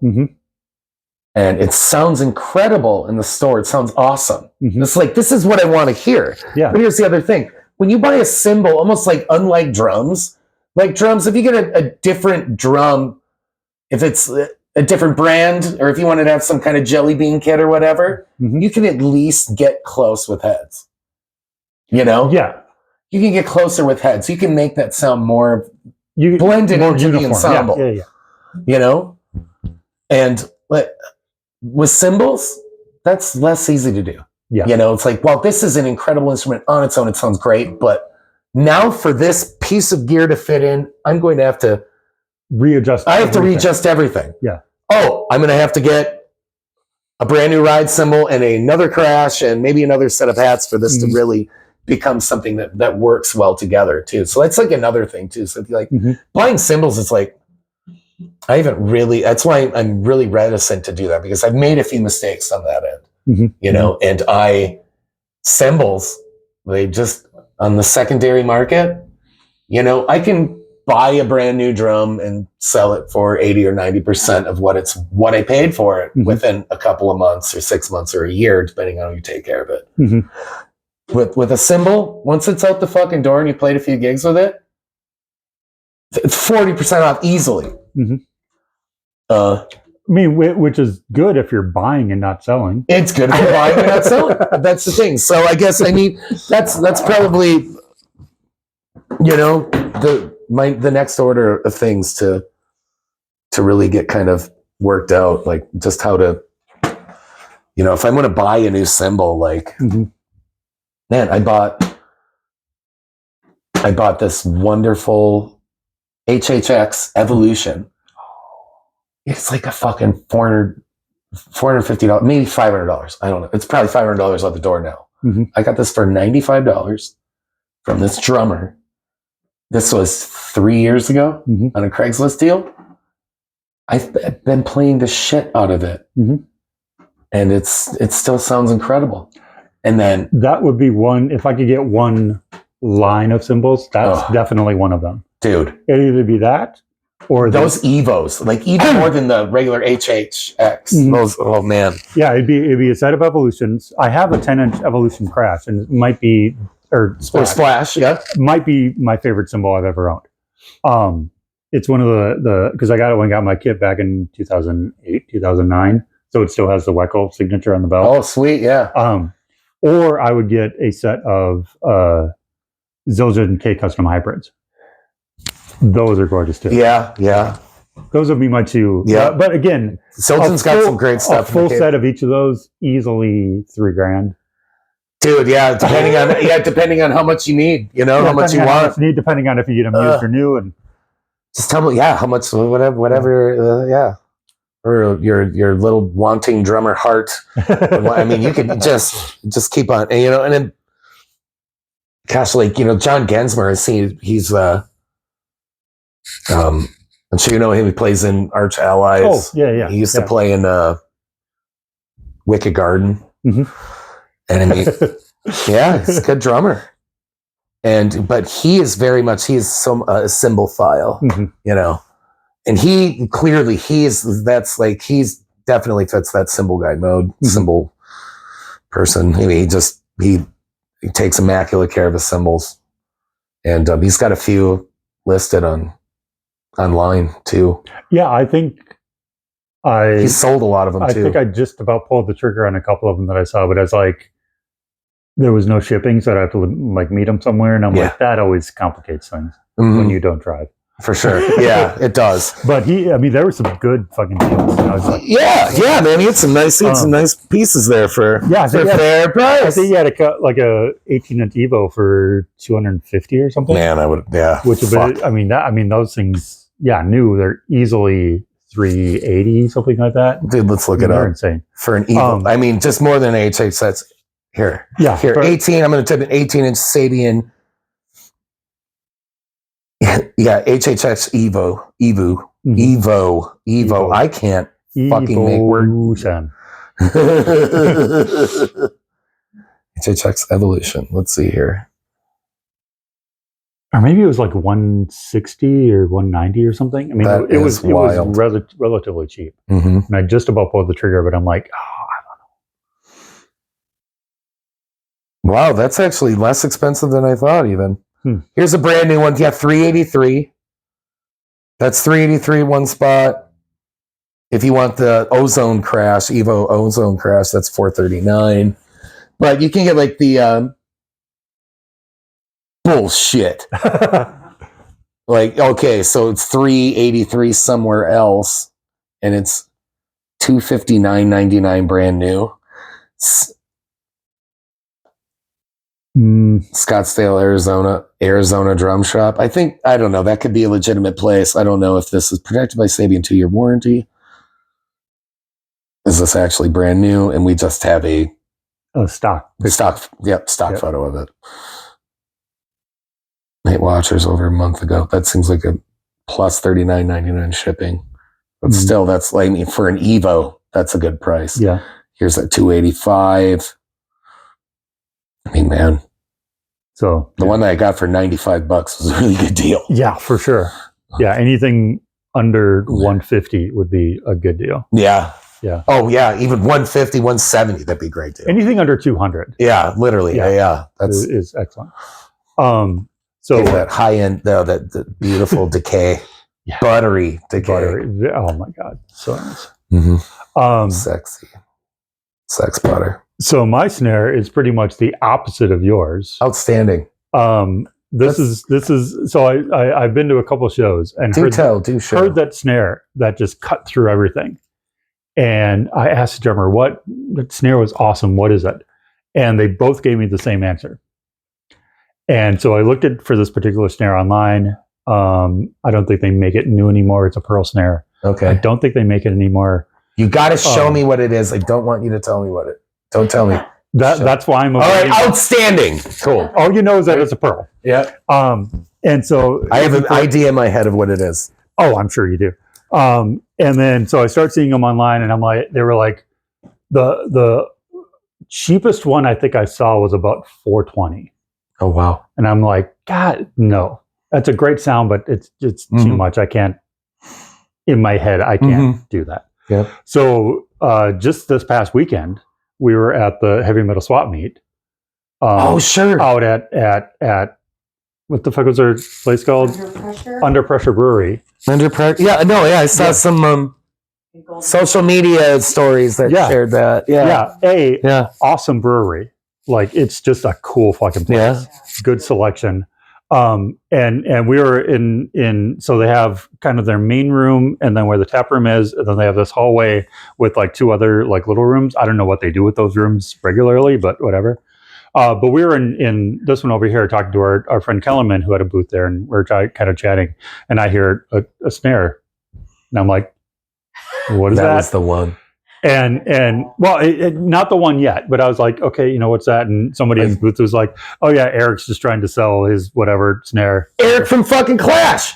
No. Oh. I don't think it was Eric from... Eric from Clash was there because I saw that on somebody else's story, and Eric doesn't have any social media. Was he selling stuff?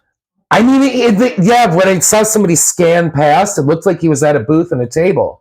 No, Eric, he's got long hair, glasses, kind of a skinny guy. Christensen? Eric Christensen. Eric Christensen? Yeah, that's his name. He's not on. I know for a fact. I don't know if it's what his last name is. Well, but I know, if he's not on social media, I have his phone number. Like he definitely doesn't have social media. Then it probably wasn't him. Yep. This guy did. Oh, okay. That's just wild. Yeah, there's another drummer, Eric, there at that show, and I had a fucking booth. Yeah. Anyway, so I walk over and see the snare and verify that it is the one that I'm looking for. And I'm like, I tell him the story, talking to the drummers, this one, $450, whatever. And I was like, so how much you want for it? And he's like, oh, I'd go for like $280. I'm like, yeah. Oh, dude. Let's do that. Let's fucking go. I'm running to the ATM.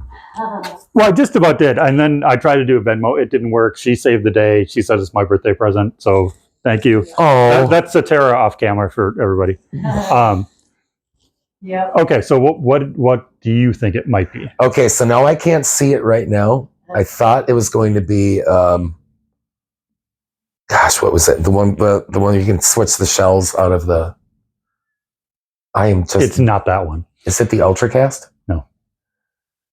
I can't tell. I'm just looking at the rims right now. So. Oh, the Joy Jordison. Joy Jordison. Dude, these are nice. Yeah. And when he said 280, I was like, yes, pack it up, let's go. Yeah. Because, Sweet. Yeah, crank that thing up and just, Yeah, dude. Yeah, these are cool snares, dude. I like them. This is, they call it the Power Piccolo. Yeah, because it's like a 6.5 by 13 or something? 6.5 by 13. Yeah. Yep. Oh, hell yeah, man. I like this. Did you put on these? No, that's purple strap. That's how I got it. So, that's a really nice touch. Yeah. Super nice touch. Hell yeah, man. That's a nice, let's get fair price for this too. Oh, that's a very fair price. Yeah. Yeah. Fuck yeah, man. Yeah, and I mean, it has a little bit of road wear, but it's still in like excellent condition. And at the same time, I mean, man, is this a steel shell? I think it is. I'm not sure what the shell on that is. I'm just going to guess that it is steel. I mean, it feels heavier than an aluminum, you know? And I mean, like, this is the thing. Yeah. Like, Pearl's got such great, these lugs, hardware. You get a brass inserts on all the lugs too. And fucking strainer works fine. Yeah, and this is like, this is gonna cut through your mix. Oh yeah. I mean, this is gonna for sure. This is gonna fucking drive the groove for Tank. Yeah, that'll probably be making its debut at Outtakes on March. What's the date? March 2nd. Oh, dude. Something like that. Sounds. Yeah. Even with this, like, this is a good head for this. It sounds good with this head. Yeah, because that's like one of the big, thick, like. It really is. I don't know if this is, this is a really, really thick, really kind of muffled, but focused. Which is, I like. It's a head to lay the fucking wood in. Oh, for sure. For sure, yeah. Hell yeah, man. Yeah, thinking about it, that might be too much for Outtakes. Because Outtakes is not a big room. That might be too much for Outtakes. Bring it to Outtakes. Oh, for sure. F them. For sure. It's going to be fine. It's going to be fine. It'll wake up all them drunkards. Yep. You don't have them put a mic on it. Oh. Yeah. Just don't even, like the last... March 2nd. March 2nd. Oh, man. Yeah. I think he had a mic on his snare too. And you know what? It was a heavier snare than that. And it didn't, he hit it hard, but the room can take it. The room can take it. So, because you guys played with 32, right? 32. Yeah. My buddy Troy, yeah. Yep, Troy. Yeah. Good dude. He is a really good dude. Really good dude. I ended up using his kit. And man, he has an old Tama. It's like a heavy bronze snare drum. It's a bronze shell. I think it's a Star Classic series. Oh, nice. Yeah. And it's not the cast bronze shell, but it's like it's still really heavy. It's like thick. Fucking sounds amazing. Yeah. I couldn't find that drum. Since I'm like, man, I think it's a 5.5. I couldn't even find that anywhere. It's like, if I could find that in a 6.5, I would love that drum. It's the same thing. It's like, it was a heavier metal shell. And it just, holy fuck, it sounded awesome. Sounded amazing. I got my trusty old standby. One of the best drums, that fucking, the Superphonic. Well, it's a classic for a I reason. just love it. I gig out with that. I think I used that snare when we played up there. B-Stock Black Beauty, I'll gig out with that too. Yeah, dude. That snare and his snare, those are kind of in the same ilk there, power wise. But yeah, you can probably have Creighton. Son of a bitch. Sorry, Creighton. We just call him Zappa because he looks what like up? Zappa. He looks like young Zap. Bailey Zappi, Patriots quarterback. That's whatever. Sports ball. Yeah. Sports ball. You could probably have him throw a mic on it. It'll be okay. Well, but, yeah. Or if not, that'll be or okay if not too. that, I'll probably. Because honestly, when I was up there, I'm just like, he was up there like 200. I'm like, I don't even fucking care. Yeah. Put a mic in the kick drum and that's it. Yeah. And then watching their set, and like Troy hits every bit as hard as I do, and I'm thinking, man, maybe I should have had him mic'd up. But it's whatever. Yeah. It's whatever. I don't care. I don't really regret that, honestly. But yeah. Well, I was going to say, and this is a question I talked to Tom about too. When you're in a situation where stuff is backlined and you're using somebody else's gear, do you mind that, or here's is it the like thing. a burden for you? I've become I'm usually pretty amenable with stuff like that. I try.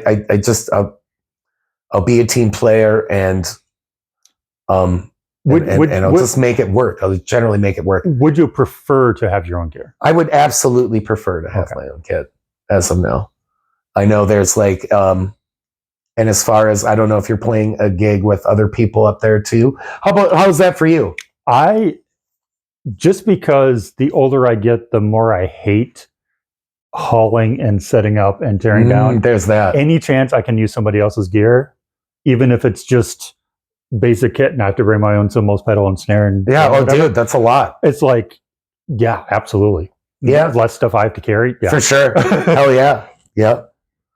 Yeah, there's the part of me too. Yeah, there's that give and take there too. It's like, let's bring my own shit. Yeah. And then some of the, I mean, you played on Troy's kit, who has a really nice kit. Yeah. You played on, when you did the show with Cobb up in, at Red Carpet, you played on Aaron's kit. I played on Aaron's kit. And it's like that was, like Aaron, that's like a setup that, I mean, that we couldn't be more different in our setups. Yeah. And even our body types, you know, and it's like you are long and you got some length to you and a lot of throw, you know. Yeah. So you're where everything's comfortable for you. That's different for me. But same thing with like me and Aaron. Aaron and I. He's got so much shit, but I had a blast playing his kit. I was going to say, I could tell you were having a lot of fun. I mean, it was just his snare. His snare was really cool. Yeah. That was I like Pork Pie. Pork Pie's they've made some beautiful fucking instruments. Bill Dedamore. This guy, he still builds stuff in California. Okay. Yeah.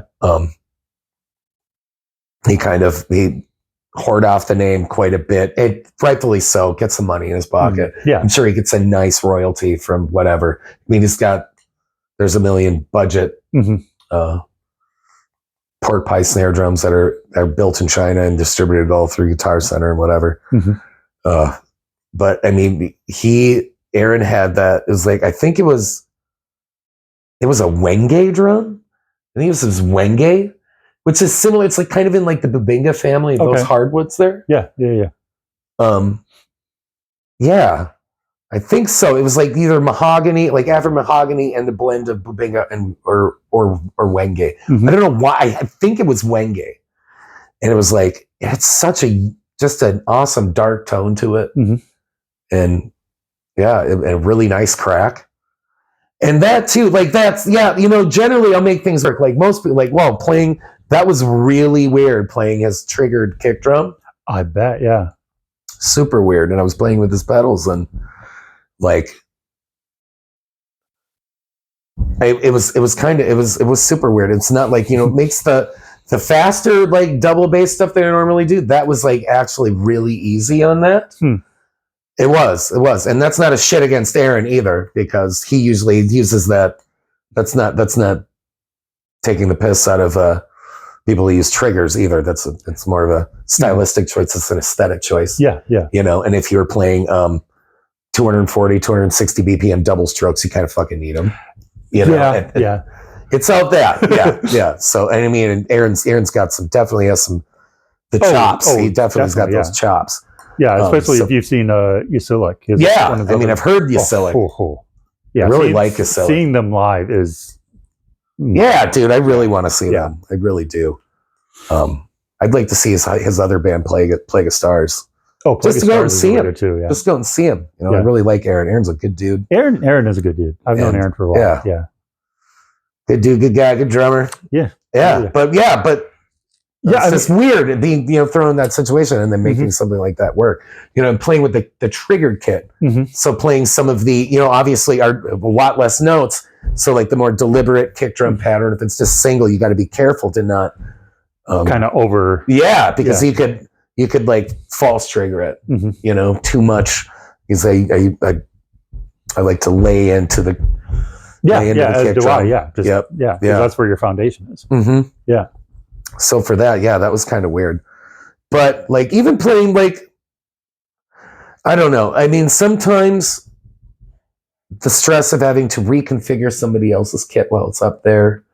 And then like, Jesus, I was up there like Troy, I just helped Troy get his kit set up. And I'm like, we just had the drums just kind of mocked up. I haven't even done any fine adjustment to them yet. I had to switch a bunch of other shit around for it to be comfortable. And kudos to Troy because he was such a guy about it.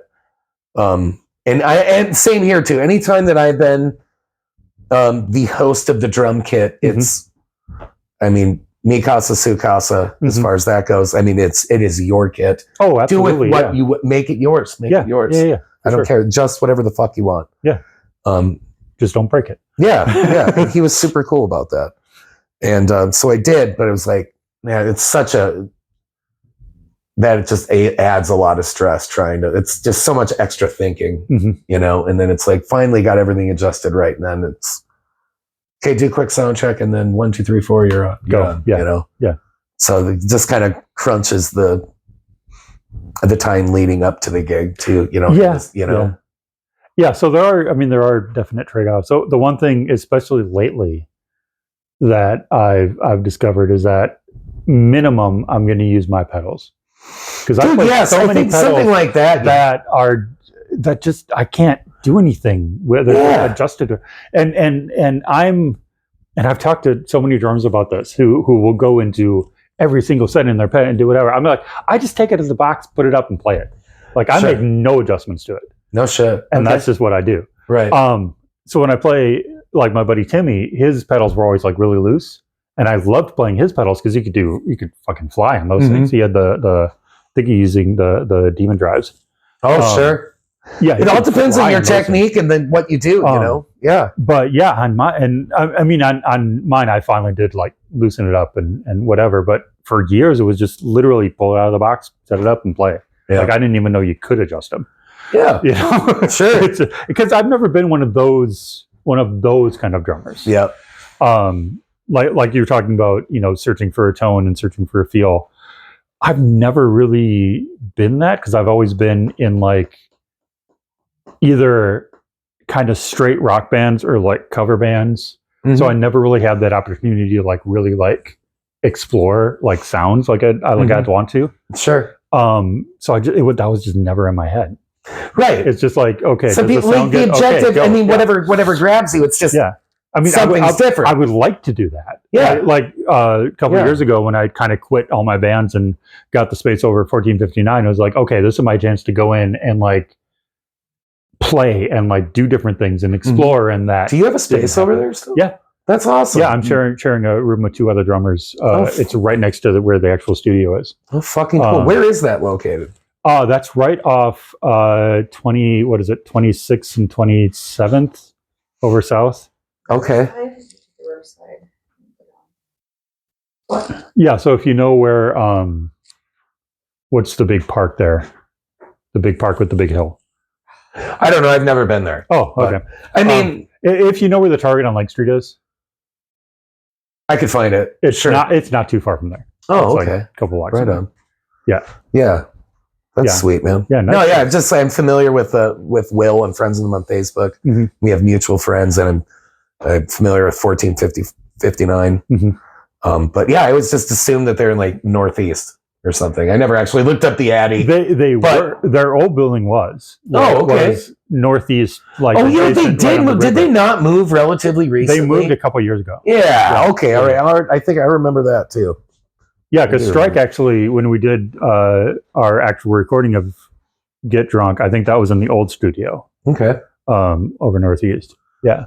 Sure. Sweet. So now there's rehearsal rooms that are just same building. Like same building? I'm literally right next. Well, it's our room and then another room which I think Plague of Stars is in. And all of Will's bands, and then the council. Console. They have the conference room. The room where all the mixing takes place. The control room. Control room. Thank you. Oh yeah. So is this actually part of the studio too? Then the studio is separate as far as the live rooms and stuff. Yeah. But it's in the same building. And it's like, as I said, I'm part of the same complex. All right. Two doors down from the control rooms. All right. So it's kind of cool. Every time I go in and I see the door open, I can kind of pop in and say, hey, Will, how's it going? Which is cool. Awesome. So then you just go there and like, do you practice by yourself? Yeah. I'll practice by myself. I'll because we're in the process of still recording. So I'll like, Wally will send us the takes and I'll just run those and try to come up with interesting, but not too interesting and memorable parts, because my fear is that I will just forget them and forget how to play them. Oh, sure. Do you have something to record yourself with? Not as such, no. That's something I've kind of been thinking about, is like getting some sort of just like basic, some sort of basic rig to do all that. I mean, that does a lot. Like if I could, that really helps a lot. Mm-hmm. You know, we went and bought drum mics, and you know, but you can like, even mics are not, you can talk to Will too. Yeah. He could probably, like, for a couple of $100, get you a couple of mics that'd be perfectly suitable for just recording yourself. Mm-hmm. And then, like, so is that sent over? Is he just sending over MP3s and stuff for you? I believe, I don't know what they are. They're all on Dropbox. So they're probably just. Plus, it might be, so like, if you have a laptop, I do not have a laptop. You don't have a laptop? I'm old school. Right. You should get a cheap laptop or something. Yeah, I've been thinking about that too. Get a cheap laptop. Get a laptop. Get a cheap laptop. Get Reaper. Mm-hmm. DAW, digital audio workstation. Get that. Get Reaper. And it's pretty user friendly. Mm-hmm. And like, there's so much you can do with it, and you can use it for free. Mm-hmm. You can choose to buy I think it's a lifetime license for $60, and it's totally worth it, but you can just use it for free. And then and then just use that as a practice tool, and then just demo those songs out. You know, and then you can try whatever cool lick or whatever, you know, cool fill or different feel or whatever, different kind of pattern that you have in your head for it, and see how it fucking sounds. Yeah. So it's really, like, I can't say enough about being able to record. Like, we record all of our practices. So it's so helpful to be able to, it's really a great tool to improve. You know, I need it. You got to do it. I'm getting better at it, but it's, So what's your feeling on like click tracks? I mean, I like click tracks, but you gotta. I mean, because I come from the opposite school. Like I never used click tracks for any of the recordings until the stuff we started doing with Wally. Really? Yeah. And then the first couple takes I did was so off from the click. It was kind of insane. Now I can hear it more, and I can kind of get onto it, get in tune with it. But I still don't like it. It's kind of weird. Here's the thing. We've done it quite a bit in Defective with recording and stuff. And I am like, and on the last album, I mean, I am not a big fan of the sound of that record or how everything's put together. Songs are great. But my performance I'm not happy about it at all. And I think we could have done a better job. A lot better, especially myself, but we can cut that out if you want. We don't have to cut it out. I don't give a fuck, whatever. Anyway, as far as that goes, as far as how much you want to strictly adhere to it, and then who else is? I think it's like, if you're recording your take to a drum click, to a drum track, I think then everybody else. Well, that's how we do it. Everybody else has to. It doesn't matter. Like, okay, drums are gone first. Yep. That doesn't mean, okay, Ryan played to the click. Now we're just playing to Ryan. Well, no. Well, see, that's the thing, because they have to have that click reference in their head as well throughout. Well, I mean, they have to make sure that I'm on and they're playing with me, so then they're on. Yeah. So Matt, our guitarist, will do just a scratch guitar track, and that's what I'll play to. That's what I'll record to with the click track. Yeah. And initially, I was playing more to his guitar track, which is sometimes kind of wavers, which I don't, because we're a fucking rock band that we're supposed to do. Yeah, exactly. But you know, the more we record, it's like, okay, now I see because especially in the modern recording, where it's not to the point where I mean, like, most modern metal sounds the same because everything's on the grid and does the thing. It's not quite that extreme, but if he's like taking like this chorus, which is the same as this chorus, and plugging it over here, I can see the value of having everything. Oh yeah, like, it makes it there. Yeah. It makes editing everything is worlds easier. Yes, for editing and production and stuff like that. but for sure, still don't like it. I'll never play with it live because why? Mm-hmm. Because we're never going to have backing tracks. We're never going to have for sure other stuff. I never need that for right. You know, I mean, I've been just bandying about the idea of maybe having one for myself, but I honestly don't think that works if it just some kind of a click reference for myself. So not a typical audio click track. Right. Because if it's something like that, I don't think that works if it's just the drummer. It's got to be everybody. It's got to be everybody. It's got to be everybody. Well, and then even, I mean, I've seen... The drummer doesn't start out every song. That is true. I mean... I only start maybe half the songs we're playing. Because it's all guitar or some sort of vocal or whatever. Well, I was going to say, because I have seen where they have the metronomes that I think it's a watch and does like a little... Yeah, just a pulse. visual... Yep, the visual aid one. Yeah. I saw this one... my buddy Johnny Shore, he had this hooked up. It's just some old analog fucking, it's got a digital, it's got a little LCD BPM reader, and it comes with, it's like this thing, looks like a trigger. Okay. You fix it to your snare drum, and then you have the display posted. He had it like hooked up to another stand. So it's like this long cable trigger hooked up there, and then this, and then that just has the display of your BPM. So right there, it just shows you what you're doing. And that would be incredibly valuable. But it's something like that, just to monitor my own tempo at just to kind of see where you're at. Yeah. So then I can like choose to take it back. Or bring it up a little bit if I want to. Yeah, and that's it. So it's not some dictative fucking and it's not then, I think I wouldn't ever really want to. I don't know. I could see myself, I guess, getting in some scenario where I could play to a click, but not doing what we do. No, not just doing rock and roll stuff. No, I don't. Yeah. And especially the stuff you guys do, which is feels a lot more like expansive than what we do. Yeah. I could see like, we just you just need to be, well rehearsed and have your shit down. That though, like having some kind of like that visual aid type of click there where you can just monitor like, I jumped ahead. Oh, I spiked 5 BPM right there. I'll take it down. And actually the last, because sometimes it's like the last gig that we played there with what's that band called? 32. Jesus Christ, man. I can't. My brain is mush right now. Had a long day. Anyway, but when I was playing up there, I was like, man, fuck. I thought I'd like rushed everything. Adam had a camera up there, and it wasn't as nearly as bad as I thought it was. It's always worse in your head. It is way worse in your head. Yeah.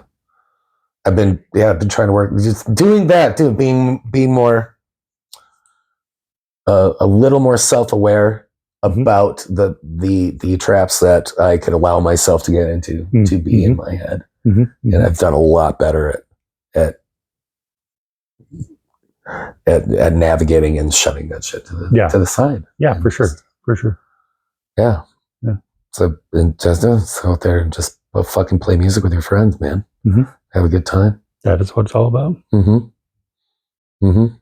Cool. It would be nice. I'd love to be able to feel my kick drum monitors. I'm just detouring over that way.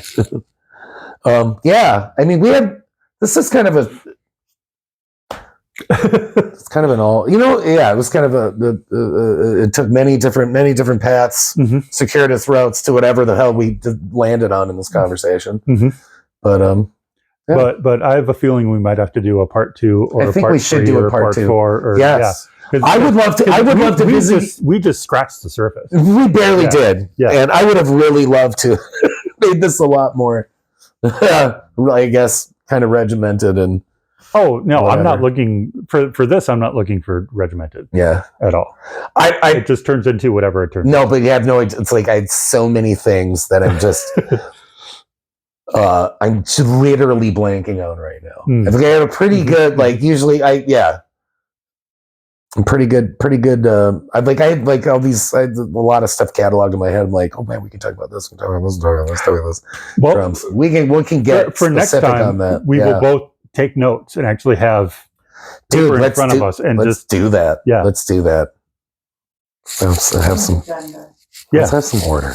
A loose Let's loose. a little bit of order. Yeah, well, just a little bit. We just need to inject a little bit of order. Just a little bit. Yeah, for Fuck yeah! Thanks, Ryan. Thanks for having me at your house.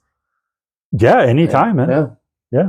And eventually we'll get out to your guys' space in Becker. And Yes, I would. Yeah, that'd be and great. I could bring you down to 1459. And yes, and I'd at love some to come point, down there and visit. It's cool that you're so familiar with the shops, because at some point I would love to do an episode like in a drum shop. Sure, yeah. walk No, we around were and- talking about that. Yeah, that would be really cool to do. That's kind of the first kind of goal would be. Mhm. That'd just be really cool. I mean, first actually get the episodes kind of edited and out there and see what people think. Mhm. But like, I really Fuck what people think. like. I don't really care. Everything I've done, nobody watches. It doesn't So it's like, matter. it We're doesn't just. matter. I mean, this is just a fun little. It's It's just cool. It's a fun little exercise. Hang out with some friends, have a conversation. And I rarely see you as it is. that is true. I And, mean, the last time we saw each other was probably Adam's at the wedding. Yeah, Adam's wedding. Yeah. You know? And I love running into you, man. So me too, man. Yeah, you're one of the good ones for sure. ditto. Yeah. Fuck yeah, man. Check it out. I fucking love you, man. But yeah, you too, man. we're gonna We'll do this again. figure that out. I think we could probably. Yes, we'll try to arrange something where we could do like, let's visit a drum shop and go in there, and I'm sure I could talk to one of the owners, and like we could do like a weekday type of thing. Yeah, Yeah. absolutely. Sitar, you can shut it off. Oh, Yeah, we're Shut it down.